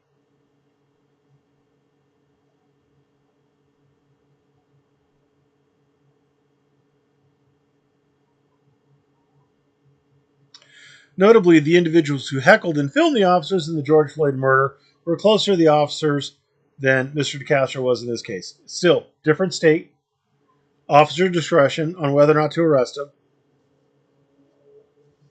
I do deserve a drink, but I do plan on working tomorrow, so it's water tonight. I drink. No, what is that? Was it from The Quiet Man? When I'm drinking whiskey, I'll drink whiskey, and when I'm drinking water, I'll drink water.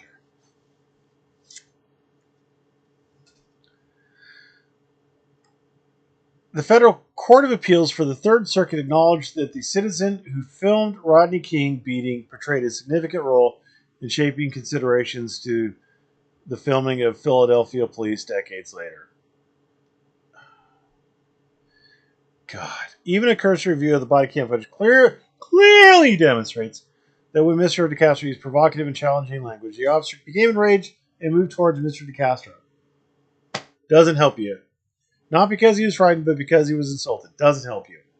You think what Chili is trying to do now? We're still in the fucking First Amendment section. What he's trying to do now is he's trying to argue retaliation.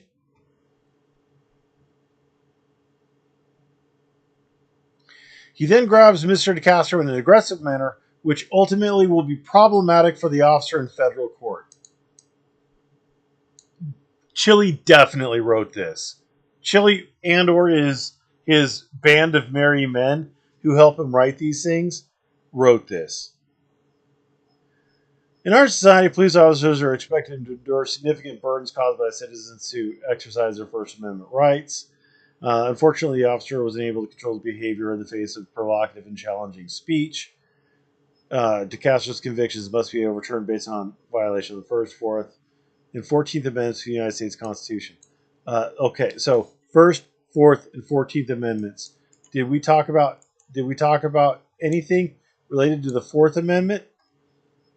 What section were we in again?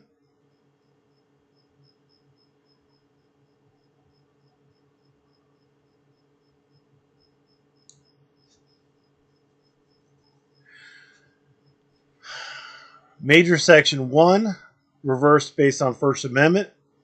Number 1, First Amendment protections. A, case law cited.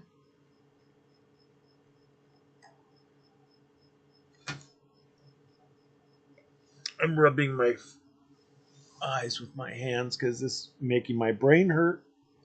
Making my fucking brain hurt.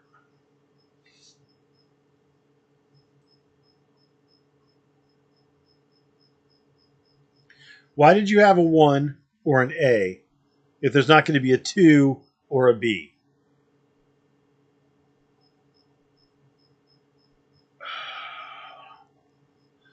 Major Section 2. Count 1 and 2 must be dismissed because NRS 197.190, yada yada, they're void due to being... They're void for vagueness. Void for vagueness. Why is he saying vague and ambiguous? Why is he saying unconstitutionally vague and ambiguous? Vague and ambiguous is an evidentiary is a discovery objection. When you're objecting to a question, or it could be in a trial, if someone asks a question, you can object to it as being vague and ambiguous. Vague as to time, ambiguous as to who's being referred to. Basically, what you're trying to say is you need to ask a new question that's a little tighter, counsel, because like if you say like did you brush your teeth? Well, objection, vague and ambiguous as to time. Okay, did you brush your teeth today? Yes. So what he's trying to say, there's like in Wilson. Let's look at Wilson. Let's see how Wilson phrased it. Just so that I'm not being dumb and wrong. I want select courts. Clear all, Nevada. Done. Wilson.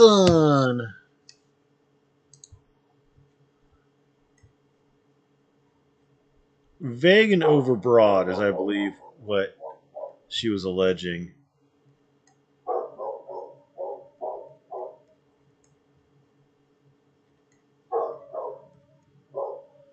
Overbroad is the first one, and then vague. Vague. Yeah, so they don't refer to it as vague and ambiguous. I don't know why Chile refers to it as vague and ambiguous. So they're vague, is what he's saying. So well, let's look. Let's look. Does Wilson say it's vague? Wilson, a Nevada Court of Appeals from 2024, says it's not vague. The void for vagueness doctrine is predicated on statutes repugnancy to the due process clause of the 14th Amendment. A statute is unconstitutionally vague. Number one, if it fails to provide a person of ordinary intelligence fair notice of what is prohibited, or two, if it is so standardless that it authorizes or encourages seriously discriminatory enforcement.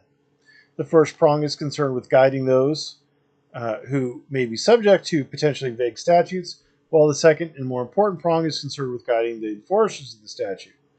So it provides sufficient notice of what is prohibited, and it's not so standardless as to authorize or encourage seriously discriminatory or arbitrary enforcement.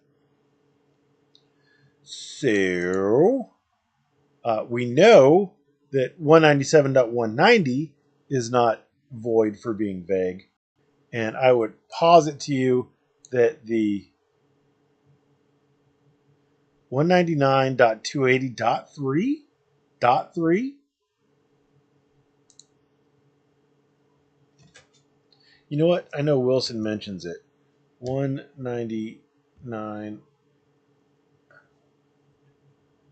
We note that NRS 199.280, which prohibits a person from willfully resisting, delaying, or obstructing a public officer in discharging or attempting to discharge any legal duty of his or her office, is similar but not identical. So it is similar but not identical. And there is also no Nevada case law interpreting NRS 199.280 from which this court may draw guidance in this matter. But here's the thing. Here's the thing, folks. Here's a fun little factoid for you.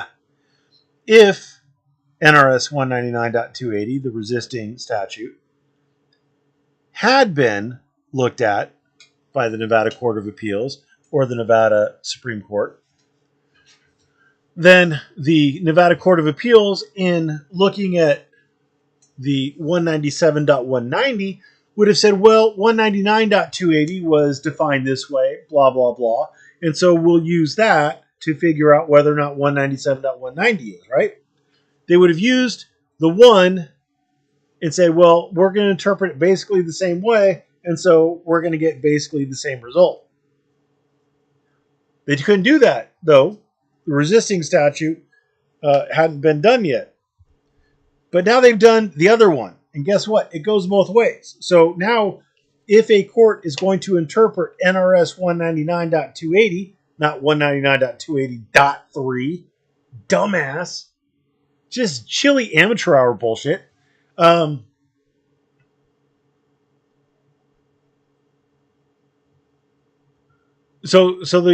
they'll use Wilson to interpret the resisting statute, is basically what I'm saying. And they're not going to stray from the way Wilson did it. So, yeah. He's going to lose. But anyway, let's see his ineffective argument here. They're unconstitutionally vague and ambiguous as applied.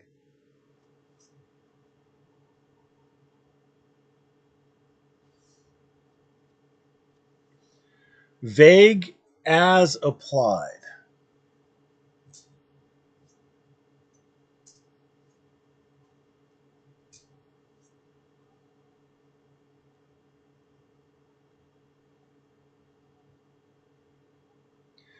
Vague as applied.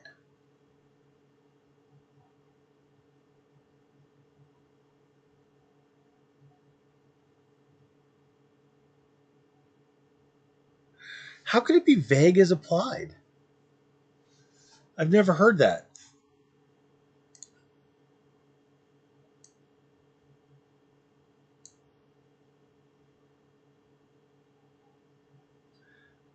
So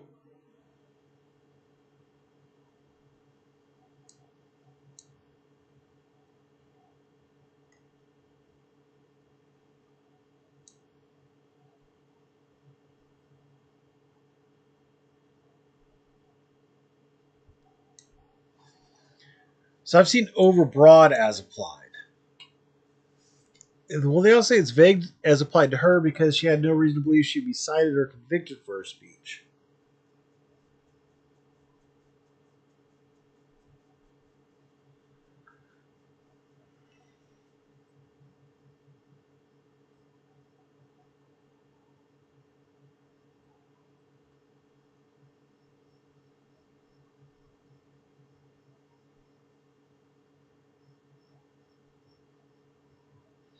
So the court's analysis in Wilson, I think, is going to be instructive.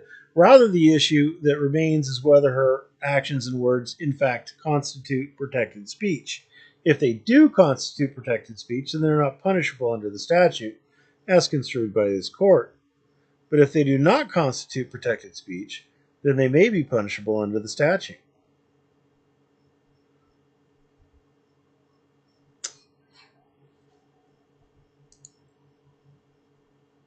I'm having a hard time with this, though.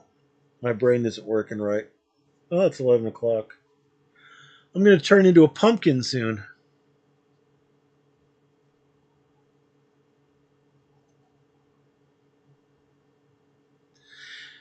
So he says that he did not intentionally hinder or obstruct the officer from issuing a citation to the driver. Well, we know that NRS 197.190 requires intent. It is a specific intent crime. Wilson held it was a specific intent crime. So if Decastro didn't intentionally do it, then NRS 197.190 doesn't apply.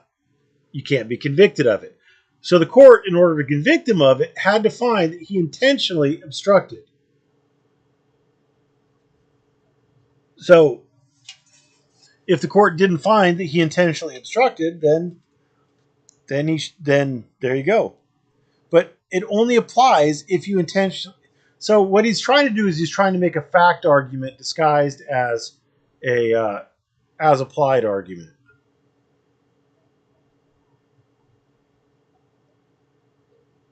He's trying to make a fact argument disguised as an as applied argument. Yeah. The trial, the officer was unable to articulate how Mr. Castro's behavior obstructed his ability to complete his duties. Well, I don't think anybody who watched that is left with any doubt how the officer wasn't able to complete his duties, especially once he engaged.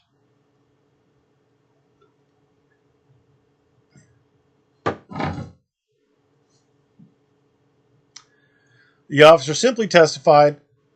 Well, I'm sure that's all the officer testified about. The officer was up on the stand for quite a bit of time. It was just him and Chili who testified. And I think the officer's testimony was longer than Chili's, if I remember correctly. The officer simply testified, again, I don't know what his intentions is.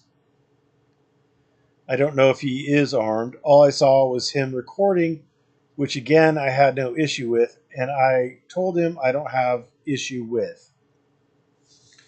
So the entire testimony of the officer summed up simply in these 3 sentences, I guess.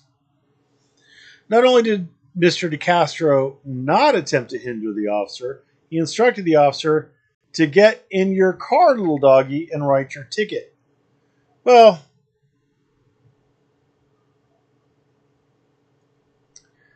I mean, does that help Chili?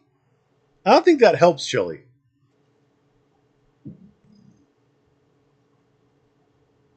Again, Mr. Decastro was convicted of attempting to obstruct the officer despite the fact that he actually told the officer to write the ticket. No, he was convicted of obstructing, not attempting to obstruct. He was convicted of obstructing, not attempting to obstruct. Again, the state cites the cases to further bolster Mr. Decastro's arguments. For instance, the state cites to Stubbs versus LVMPD at 7 Federal Appendix 441, unpublished. There's a citation, dude. How is that unpublished? How the fuck is that unpublished?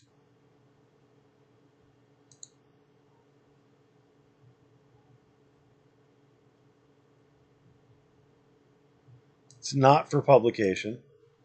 Okay. Well, it sure looks like it got published.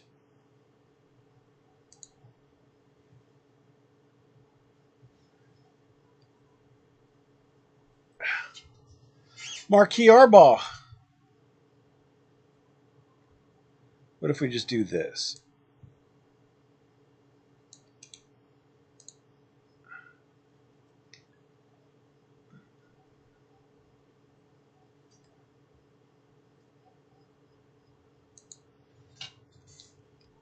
Is that not a citation to it? Is that not a citation to it? Let's do this. Is it really unpublished? And they just threw on a bad citation to it? I'm all sorts of questioning now.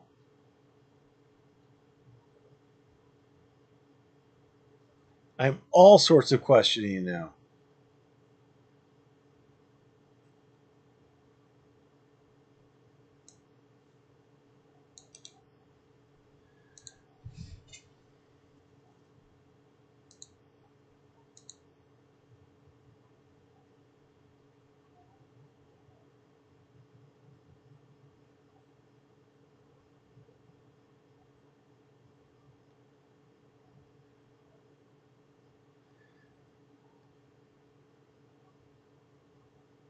Oh, so I learned something new today. Today I learned that the federal appendix is unpublished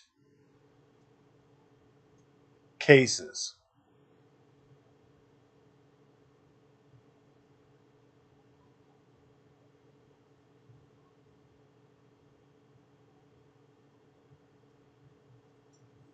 Huh. In Stubbs, an attorney. I hope you learned with me today. I hope we both learned. We all learned together. If there's actually anybody even still watching this, I don't know why anybody would, but people have done weirder things in the past.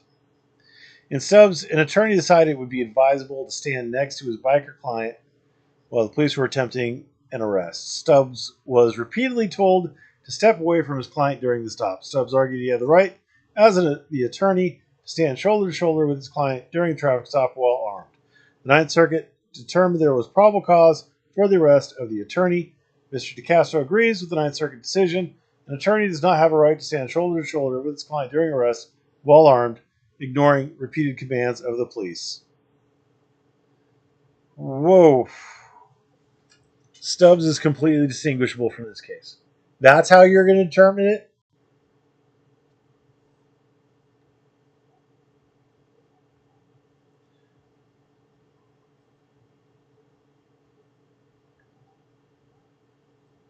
I mean, I guess he's trying to distinguish it.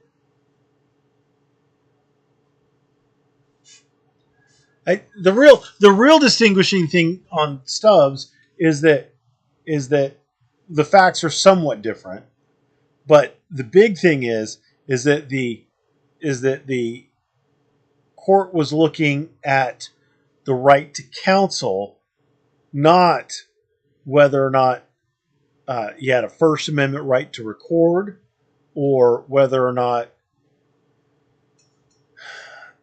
he could be ordered out of there for First Amendment grounds of any type. I think that's really how you would distinguish it, not just saying an attorney does not have the right to stand shoulder to shoulder with his client during arrest while armed, ignoring the repeated commands of the police. But Chile does have the right to stand 10 feet away from a detained driver during a traffic stop while carrying phones, ignoring repeated commands of the police.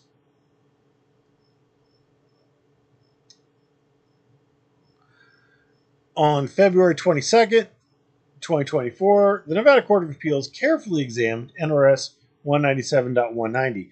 And what you should have figured from that was that it was not unconstitutionally vague and ambiguous. Wilson, misspelled, versus First Judicial District Court. The court determined that that specific intent to hinder, delay, or obstruct is a requirement of the statute. The court further held that, therefore, we interpret NRS 197.190 as applying only to physical conduct and fighting words. The court further explained that blocking the path of an officer may amount to obstruction. The court also cited Washington versus Hudson out of the Washington Court of Appeals, where non-aggressive behavior may cause obstruction. In Hudson, the court found obstruction where the defendant was stopped while driving and proceeded to flee from the officers who had drawn their weapons. Mr. Decastro agrees that fleeing from a traffic stop amounts to hindering an obstruction. Oh, Christ.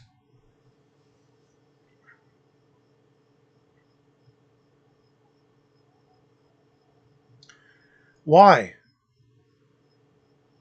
Why? Why? In Wilson, again misspelled, the court reasoned as construed by this court, NRS 187.190, prohibits only physical conduct and fighting words that hinder, delay, or obstruct a public officer in the discharge of official duties or powers. As such, law enforcement has no discretion to arrest persons for protected speech or for physical conduct that is merely, that means basically only, annoying or offensive. In Wilson, the court determined that the real issue was whether there was sufficient evidence to convict Wilson of the obstruction charge and whether the district court had properly considered the issue on appeal.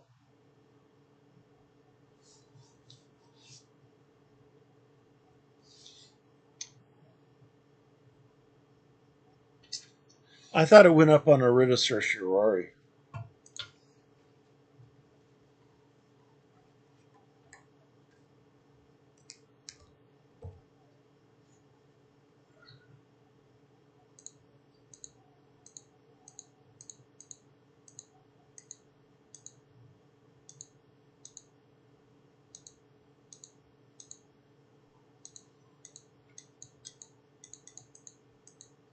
Where's page 23?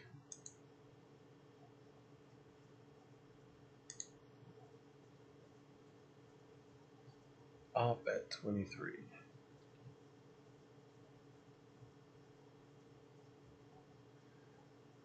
So he's saying id to 148 Nevada Advent Op at 23. 7. Is this not paginated? No page numbers yet? Normally they have page numbers in these bad boys. Let's see if we can't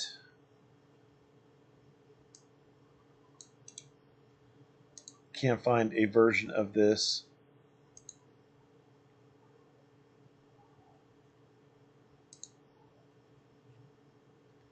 We're not doing that.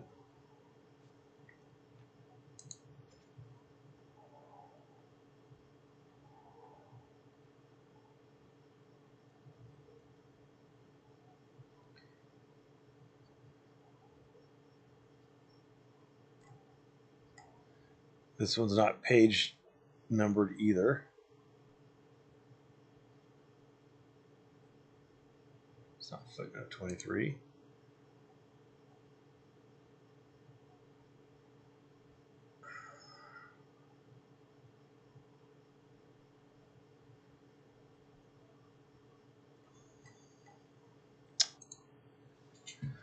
Well, I don't care enough to look. I believe the issue in Wilson that they were looking at were the constitutional issues. So they consider constitutional challenges.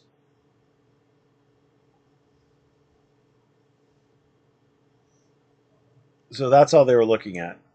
They just look at whether or not or they look at what it applies to. So they interpret the statute, and then they say that it is, as construed by this court, not unconstitutionally overbroad or vague, either on its face or as applied to Wilson. And then they remand the decision back to, or they remand back to the lower court to reconsider the direct appeal for the sole purpose of addressing whether, as the Court of Appeals determined, sufficient evidence supported Wilson's conviction.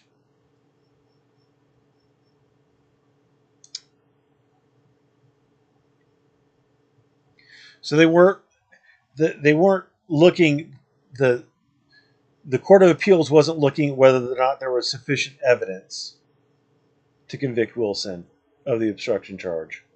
That's something for the lower court, because this is just a petition for writ, not an appeal.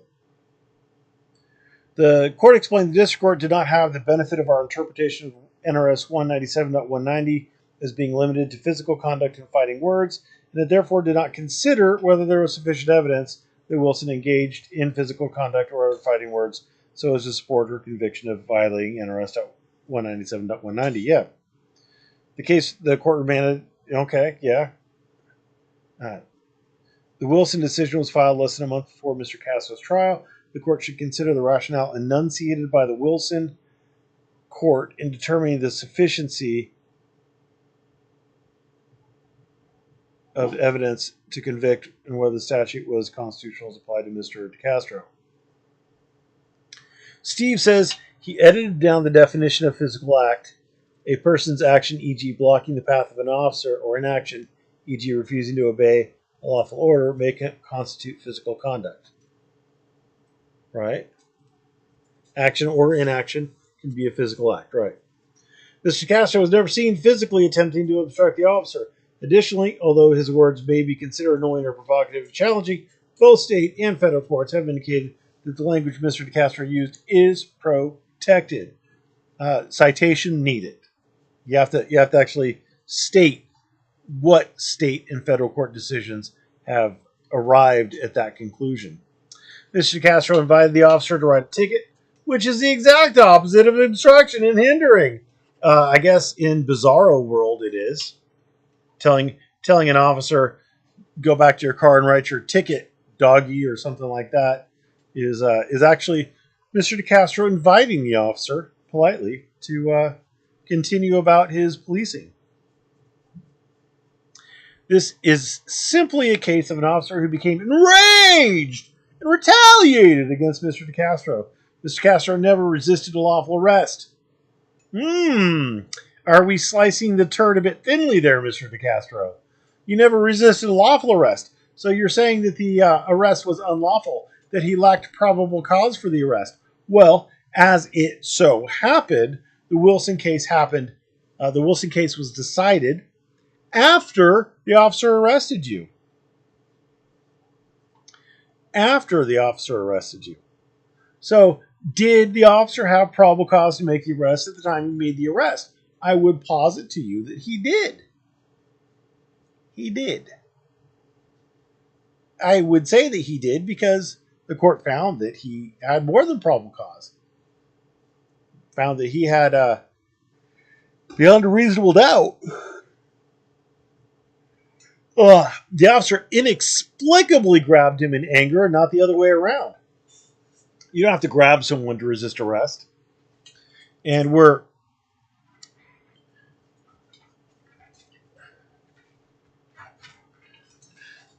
we started off talking about obstruction. Line 17, never seen physically attempting to obstruct the officer. By the end of the paragraph, line 22, Mr. Decastro never resisted lawful arrest. I don't know what the fuck Mr. Decastro is talking about. It would help if you picked obstruction and talked about obstruction, which is one statute, and then you talked about resisting, which is another statute entirely. And they're two different acts that led to two different convictions under two different statutes. So you should address them in two different, at least, paragraphs. Mr. Castro never willfully resisted a police officer from attempting to discharge his legal duty. The officer was acting unconstitutionally and unlawfully. I mean, he's just making blanket assertions now. This is ridiculous. In fact, Mr. Decastro requests the officer contact his supervisor based on Mr. Decastro's belief that the officer was acting in an unlawful and unconstitutional manner. Oh my!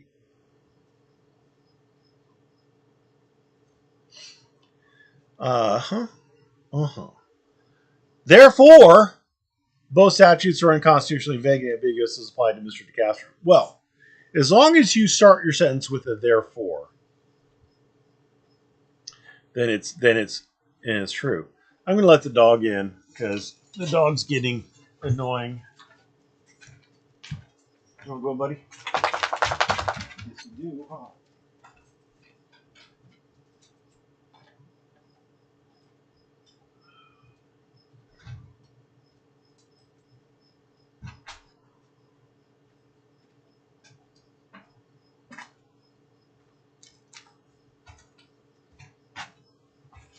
All right, I'm back.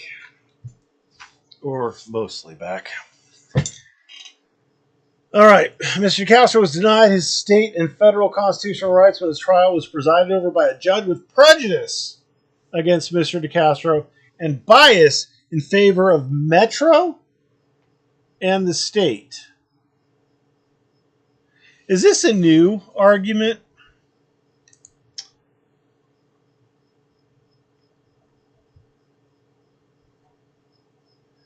Is this a new argument?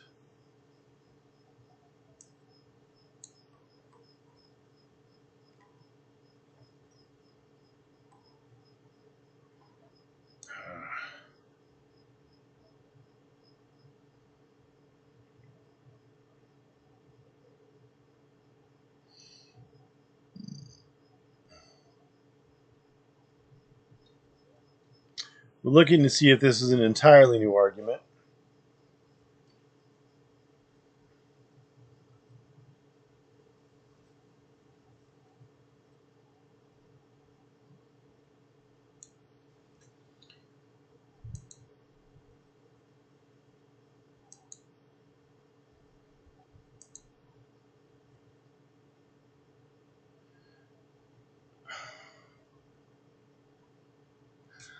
In its answer in brief, the state argues that the filming of court proceedings is governed by the Nevada Supreme Court Rules 229-246. The state claims the court was simply ensuring no one else was going to film without the court's permission. However, conspicuously absent from the state's analysis is the court's failure to demand the prosecutor turn off her cell phone or surrender her cell phone to the marshal. Evidently, Mr. Castro and his attorney were singled out in this directive. What does this have to do with his conviction? The court did not enforce a universal prohibition on recording. However, the court directed the requirement exclusively to Mr. Castro and his attorney. No, there is. Yeah, so he's conflating the surrender of the phones to a prohibition on recording. They're two different things. The bailiff probably got to keep his phone because he's a bailiff and he's not going to record anything. The prosecutor got to keep her phone because she's the prosecutor. She's not going to record anything.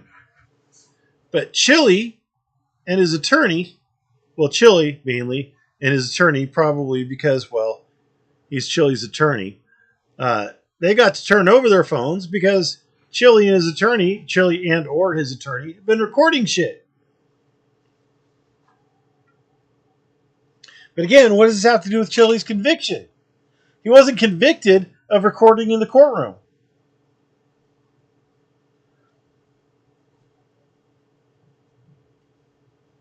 The state's position, if applied, violates the Equal Protection Clause of the 14th Amendment to the United States Constitution.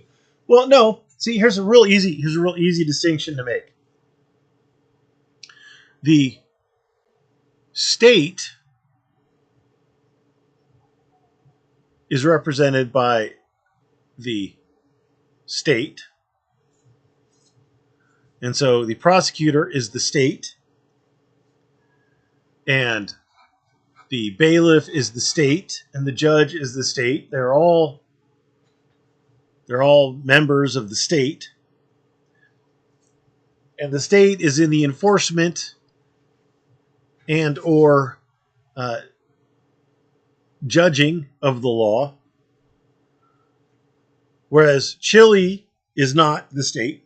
He is not enforcing the law. He's not judging the law. And his attorney is not the state. His attorney is also not enforcing the law or judging the law. So the state gets to keep their stuff because they're the state in a state courtroom. They're the state in the state courtroom. And non-state actors didn't get to keep their phones because it's not their fucking courtroom.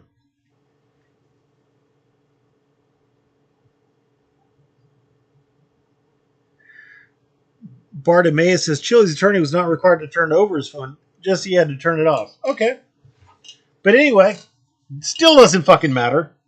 Still doesn't fucking matter. Because he wasn't convicted of it. Mr. Decastro will rely on the case law cited in his opening brief regarding the implied bias with one exception. The state recognizes a judge may disqualify herself from acting in any matter upon the ground of actual or implied bias. However, the state correctly notes that Mr. Decastro's attorney did not request disqualification.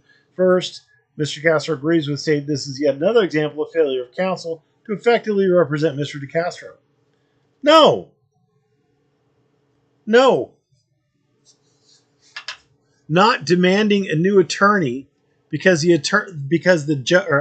demanding a new judge because the judge says you got to turn over your cell phone when you know your client has been unlawfully recording in violation of court orders. And maybe you're like, you know what? He did it in front of the judge. The judge doesn't have to disqualify herself. Even if I demand it, since it happened in front of the fucking judge. The problem is that a judge can be biased against you without having to be recused. A judge can be biased against you. The bias, in order to make the judge get recused, has to come out of court. There has to be some out of court bias. Like, you and the judge got into a fist fight over hot wings at Chili's. He wanted the lemon pepper. You wanted the Frank's Red Hot, and you guys brawled over it. Well, that's out of court, right? You show up for your trial, and oh shit, the guy I got into a fight over chicken wings is going to be my judge. Well, I'm going to recuse you for bias. Because we literally got in a fist fight. That's when a judge has to get recused. But if you act like a shithead in the judge's courtroom, and the judge finds out about it, and that biases the judge against you, that's your fucking problem. Kentish girl, this is absolutely absurd. This is absolutely absurd. I have no idea where Chile finds these attorneys that let him do this. I am astonished. Even if it is 25 grand, I'm astonished that Orem is letting his reputation and possibly sanctions. He's risking sanctions for some of these slights against counsel. And I don't know. I mean, right now he's talking about a judge. I mean, if he starts talking some mad shit about the judge, that might be even worse.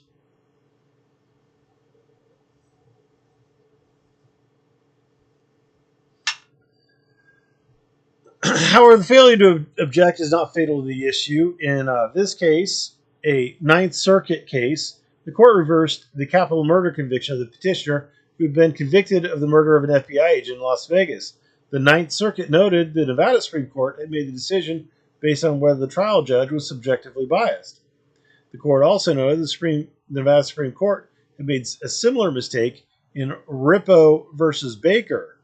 The appropriate question is whether the average judge in that position is likely to be neutral or whether there is an unconstitutional potential for bias.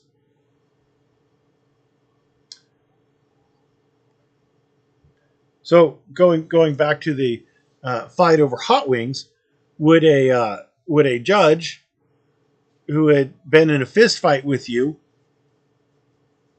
with the average judge who'd been in a fist fight with you at Chili's over hot wings, be likely to be neutral in your upcoming trial? No. But would the average judge who witnessed you do shit in front of them be likely to be neutral? Well, if they were neutral going into it, sure. They're going to be neutral when they go into it. It's when they go into it. It's when they go into the case. During the trial, things are going to be said by witnesses, or evidence is going to be presented that is going to bias the judge for or against you. That's the whole reason for presenting the evidence and having witnesses testify. It's to bias the judge. It's to get the finder of fact to find in your favor instead of against you. So the things that bias the judge in the courtroom aren't things that you can recuse the judge over. Imagine if you could. You go to trial. Opposing party presents all their evidence that suggests that they're right and you're wrong. And then you go, you know what? This judge is now horribly, horribly biased against me. I'm going to move to recuse the judge. Because now the judge is biased against me. And obviously, if the judge is biased, I get to recuse him. You know, the Ninth Circuit said that if the average judge in the position where this judge is likely to be neutral, well, then you get to stay. But the average judge in that position where all the evidence has been presented against me is most likely not going to be neutral. They're most likely going to rule against me. So that's an unconstitutional potential for bias. It doesn't, I mean, Chili doesn't make sense. He doesn't make sense. How can you read and research so many cases? Let's look up Rippo versus Baker. I'm not familiar with that. Let's see. United States Supreme Court case. A Nevada jury convicted Michael Damon Rippo of first-degree murder. He received information during his trial that the judge was the target of a federal bribery probe, and he surmised the Clark County District Attorney's Office, which was prosecuting him, was playing a role in that investigation. The judge Rippo moved for the judge's disqualification on the Due Process Clause of the 14th Amendment.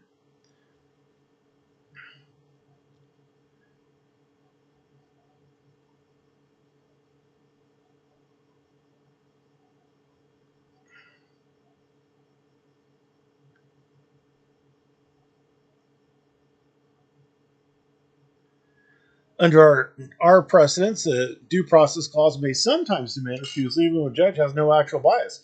Recusal is required when, objectively speaking, the probability for actual bias on the part of the judge or decision maker is too high to be constitutionally tolerable. The court asks not whether the judge harbors actual subjective bias, but instead whether, as an objective matter, the average judge in his position is likely to be neutral, or whether there is an unconstitutional potential for bias. Our decision is embraces not to the contrary. Although we explained the petitioner there had pointed to facts suggesting actual subjective bias, we do not hold that the litigant must show, as a matter of course, the judge had actually biased in the litigant's case. The Nevada Supreme Court now asks the question of what our precedents require, whether, considering all circumstances, alleged risk of bias was too high to be constitutionally tolerable. As a result, we grant the petition for writ of certiorari and we vacate the judgment below and remand the case for further proceedings not inconsistent. But see, in this case, the judge was the target of a federal bribery probe. So this is something outside of court. This is something that is outside of court. You see the sticky wicket there? Outside of court.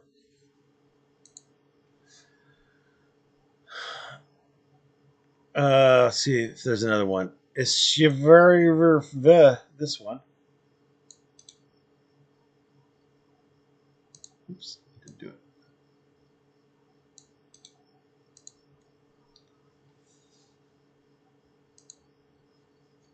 Thanks for the super chat, JTL.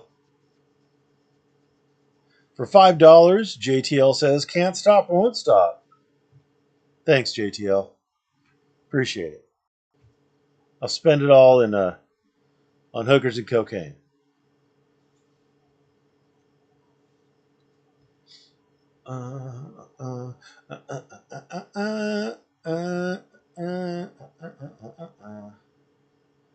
So, Esavari's case was assigned to a Nevada district judge.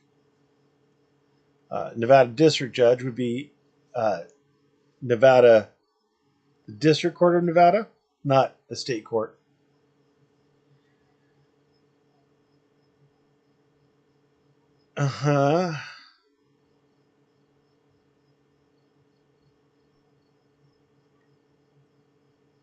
Jack Lehman had been investigated several years earlier by somebody, yada yada. They were sealed. We unsealed the documents. Narrative follows based on the content. Judge Lehman held a conference call with the lead prosecutor and Gurry's counsel. During my representation of Mr. Gurry, I learned the FBI conducted an investigation of the Colorado River Commission at a time when Judge Lehman was a member of the commission. Prior to trial, I participated in a telephone call with Judge Lehman and one of the prosecutors.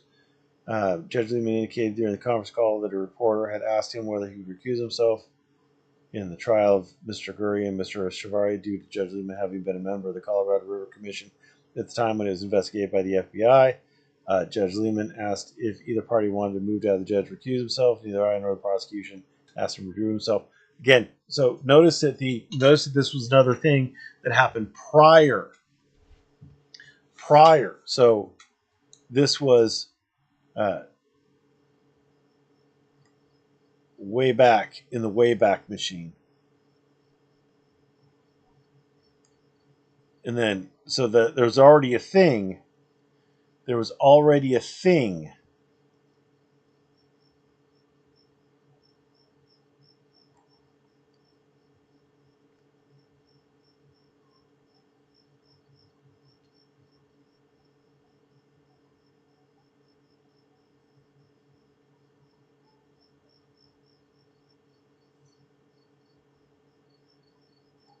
It's already a thing. Anyway, moving on. It's getting late.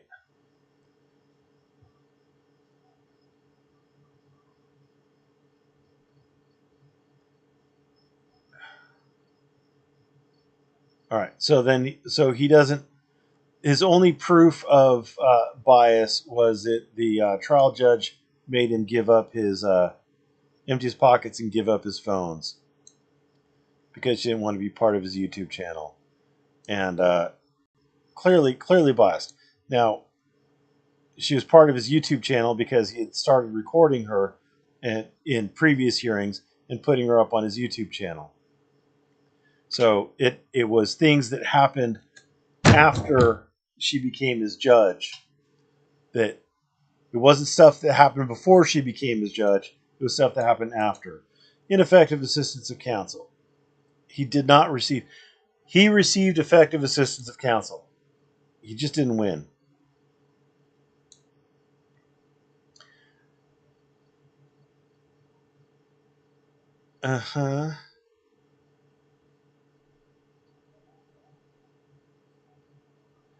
The Nevada Supreme Court has held we have generally declined to address claims of ineffective assistance of counsel on direct appeal unless there has already been an evidentiary hearing or where an evidentiary hearing would be unnecessary. Well, Chile had an evidentiary hearing, so that's great.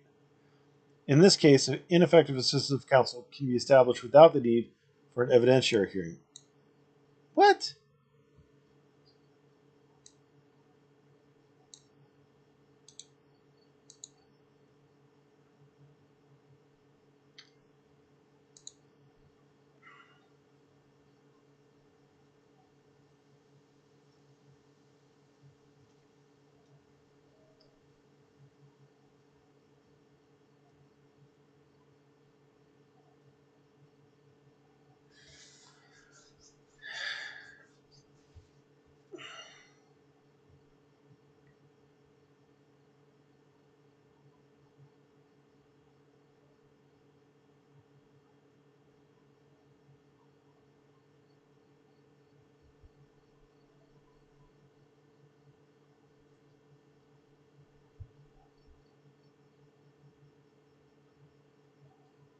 So what they're talking about in this one is he didn't go to an evidentiary hearing. He submitted an affidavit. So that's what they're talking about. They're not talking about having an evidentiary hearing on whether or not you received ineffective assistance of counsel. The ineffective assistance of counsel can only be a defense after or be a. It can only be applied to situations where there's been a trial, an evidentiary hearing, or there's been something in lieu of an evidentiary hearing, like where you've pled guilty or something like that, based on ineffective assistance of counsel. Jesus Christ, I can't believe he doesn't even understand that. In this case, ineffective assistance of counsel can be established without the need for an evidentiary. Your trial was the evidentiary hearing, you dumb fuck. Trial counsel failed to file pretrial motions addressing First Amendment issues, yada yada. Yeah. So the states fucking just answer what the state did. State asserted trial counsel filed a bench memorandum citing relevant case law concerning the First Amendment claim. AB page 17. I don't know if they characterized it that way.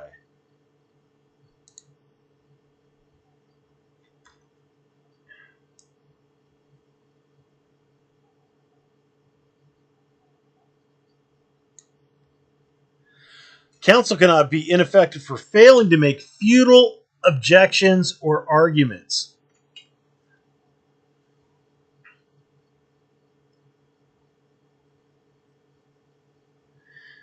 They say appellant argues that counsel should have filed a pretrial motion to dismiss based on the protections of the First Amendment and because the statutes involved are unconstitutionally vague and ambiguous.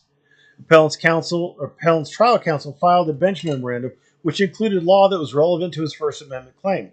However, judges are presumed to know the law and apply it to making their decisions.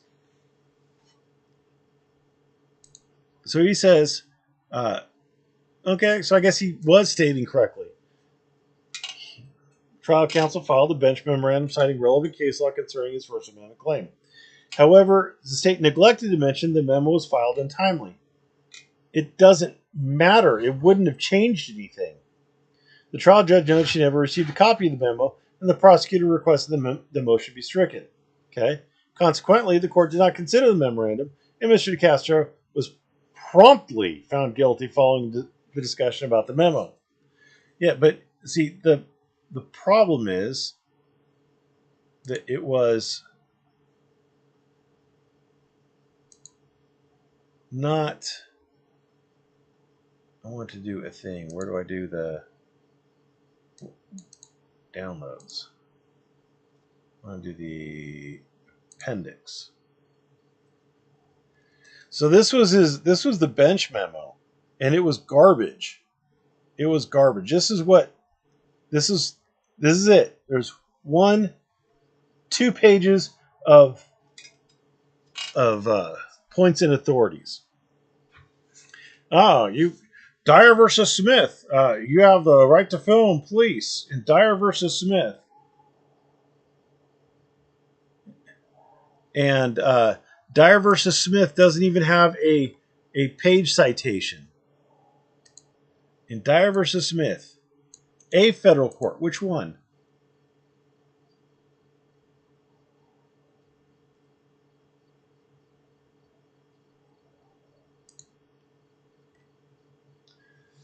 The TSA one. This one was overturned. This one was overturned on.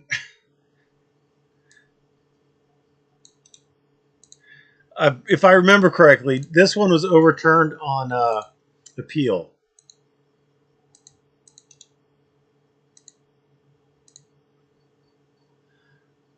Court of Appeals. Here we go. Dyer versus Smith. They filed suit. Appellants moved to dismiss. It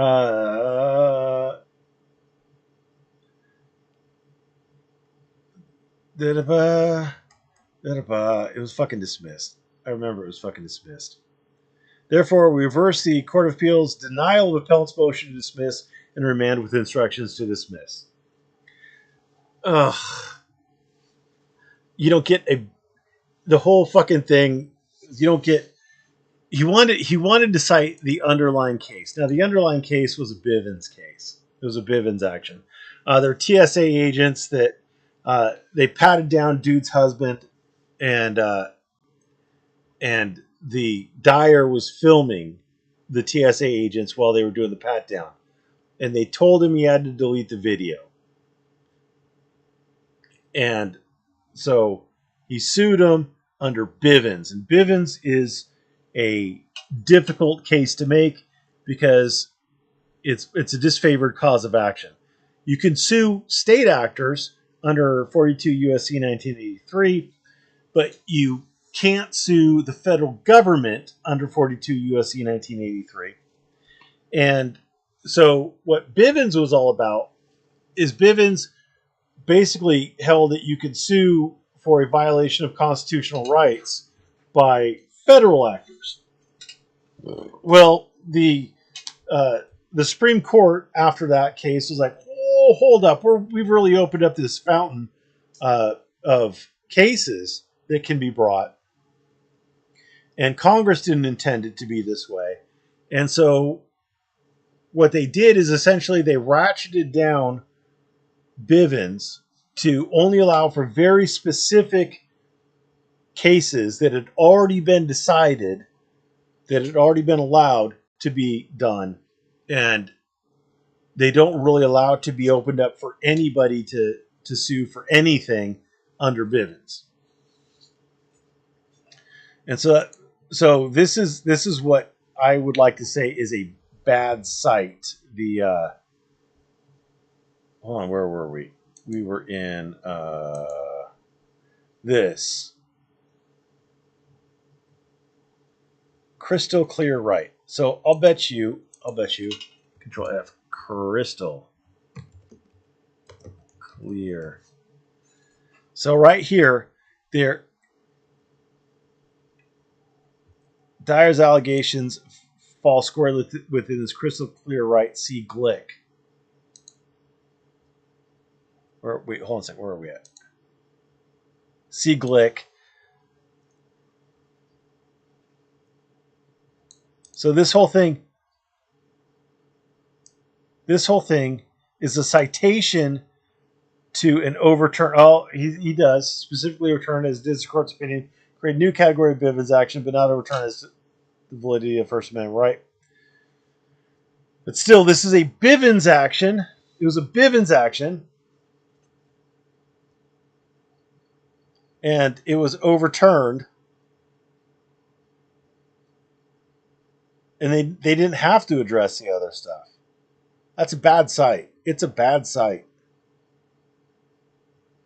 If you're hanging your hat on it's like out of Virginia, wasn't it?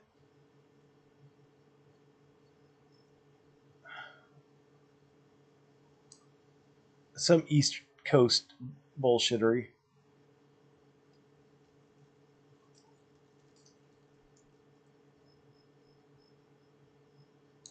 Virginia.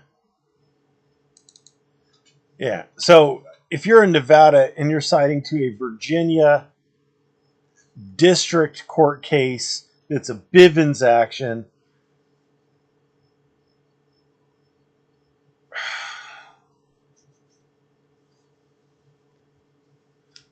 that's been overturned on appeal, like holy Jesus. Anyway, so anyway, my point is that this memorandum of points and authority is shit.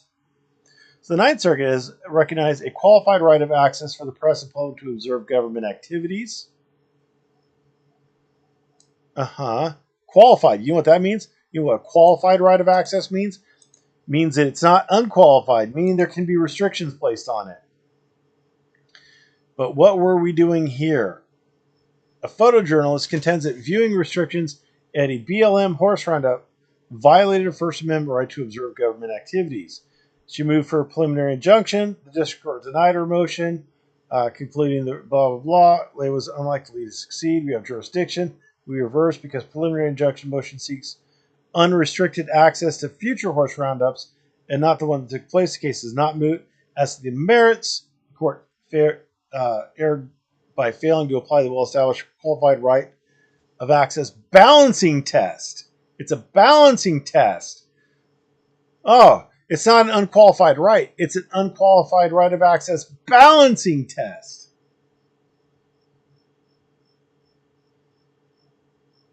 Courts have an unyielding duty to thoroughly analyze whether the government has violated this fundamental constitutional right, yada, yada, yada. But it's a balancing test.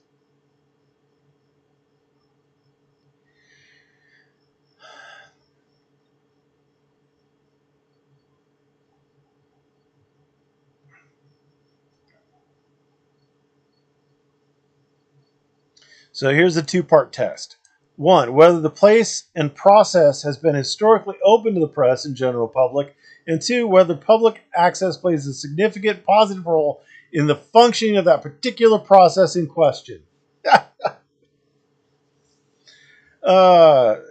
So this is private property.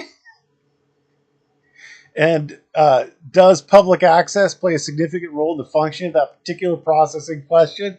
So what they're looking at is this is access. This is talking about access to BLM land.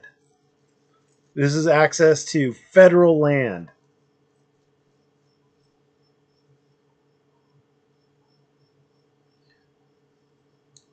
BLM jurisdiction over all wild horses on federal lands.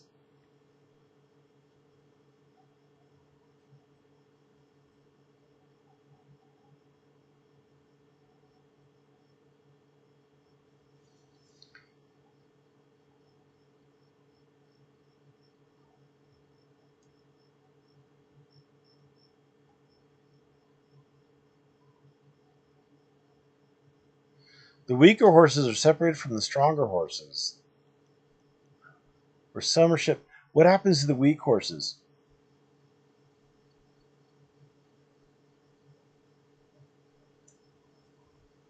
I hope they don't put down the weak horses. That would really suck.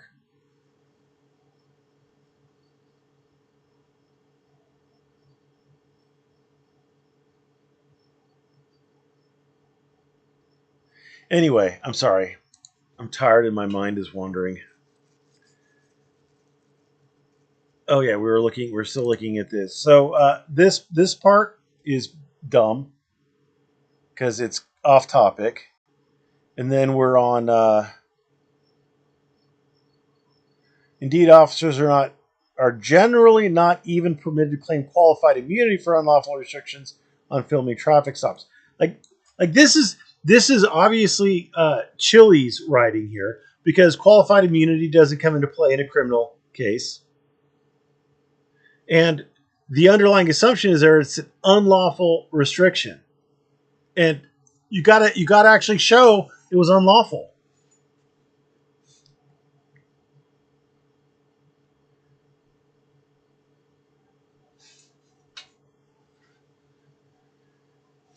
So they cite a case that cites Glick, which we've talked about ad nauseum.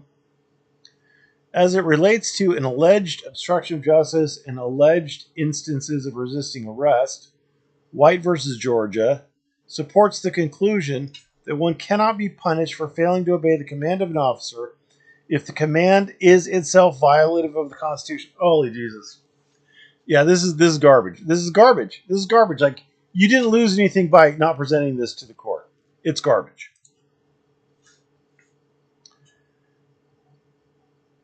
Had counsel properly litigated the issues before and during said trial, the result of the trial would have been different.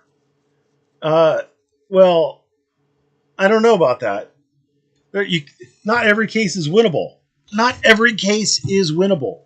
What magic words could the attorney have put in your mouth to make you not, or to make the judge believe you and not Bork? What magic words could your attorney have pulled from Bork? The evidence is the evidence. Like, the court saw the video. What testimony, what evidence could the attorney have presented that would have changed that?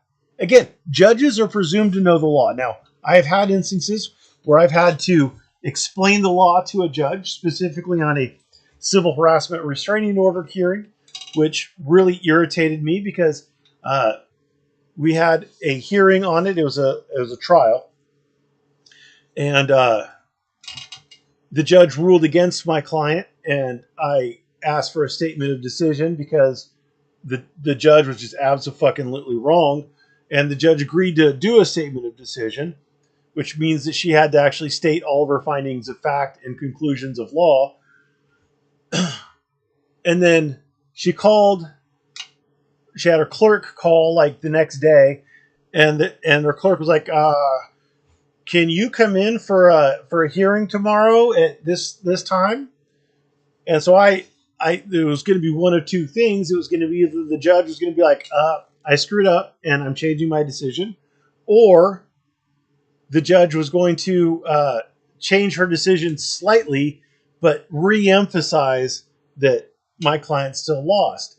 So I went in prepared for the worst, and I had the moxie to, ask her very specific questions and point her to very specific sections of the statute. And then when she read those, she was like, oh shit, I have to change my mind. And I won. And that's great. But that is an unusual occurrence. That mostly doesn't happen. Mostly the judges know the fucking law. And mostly the judges are right on the law. More often than not, the judge is right. Not always. That's why there's courts of appeal. Judges get shit wrong from time to time.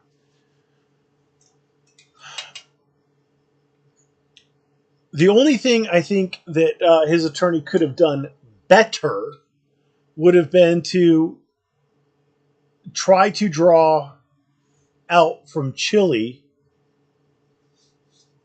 interpretation that the court, or that the officer was reacting to Chili talking to the driver, and that's what prompted it. And even then, that's going to be a stretch as to whether or not Wilson would apply to that, because you could distinguish Wilson, because Wilson was on her own property, whereas Chili walked up into the crime scene. Wilson's or to like into the little zone of control. Wilson was in her front yard. There was a fence, if I remember correctly. She was behind a fence in her front yard, not in the area between the officer.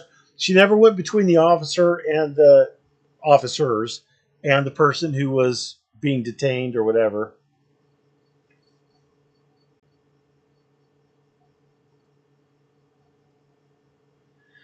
Who the fuck are you talking to? I smell bull poop. You talk to me like I know who the fuck you are and what you're going on about. Whatever drugs you're on, brother, I mean, they must be good.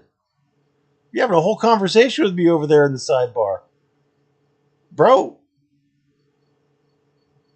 Bro. I talked to the boss man about that. Put in a good word for you. Wow. Jesus Christ, bro. All right, man. Well, you have fun over there in that sidebar. Give me a bunch of ones over in the sidebar if you've been doing mushrooms all night. Give me a bunch of ones in the sidebar if you wish you were doing mushrooms all night. Sorry, that was my E-line. Anyway, that's it. That's the end of it. Thank you for watching.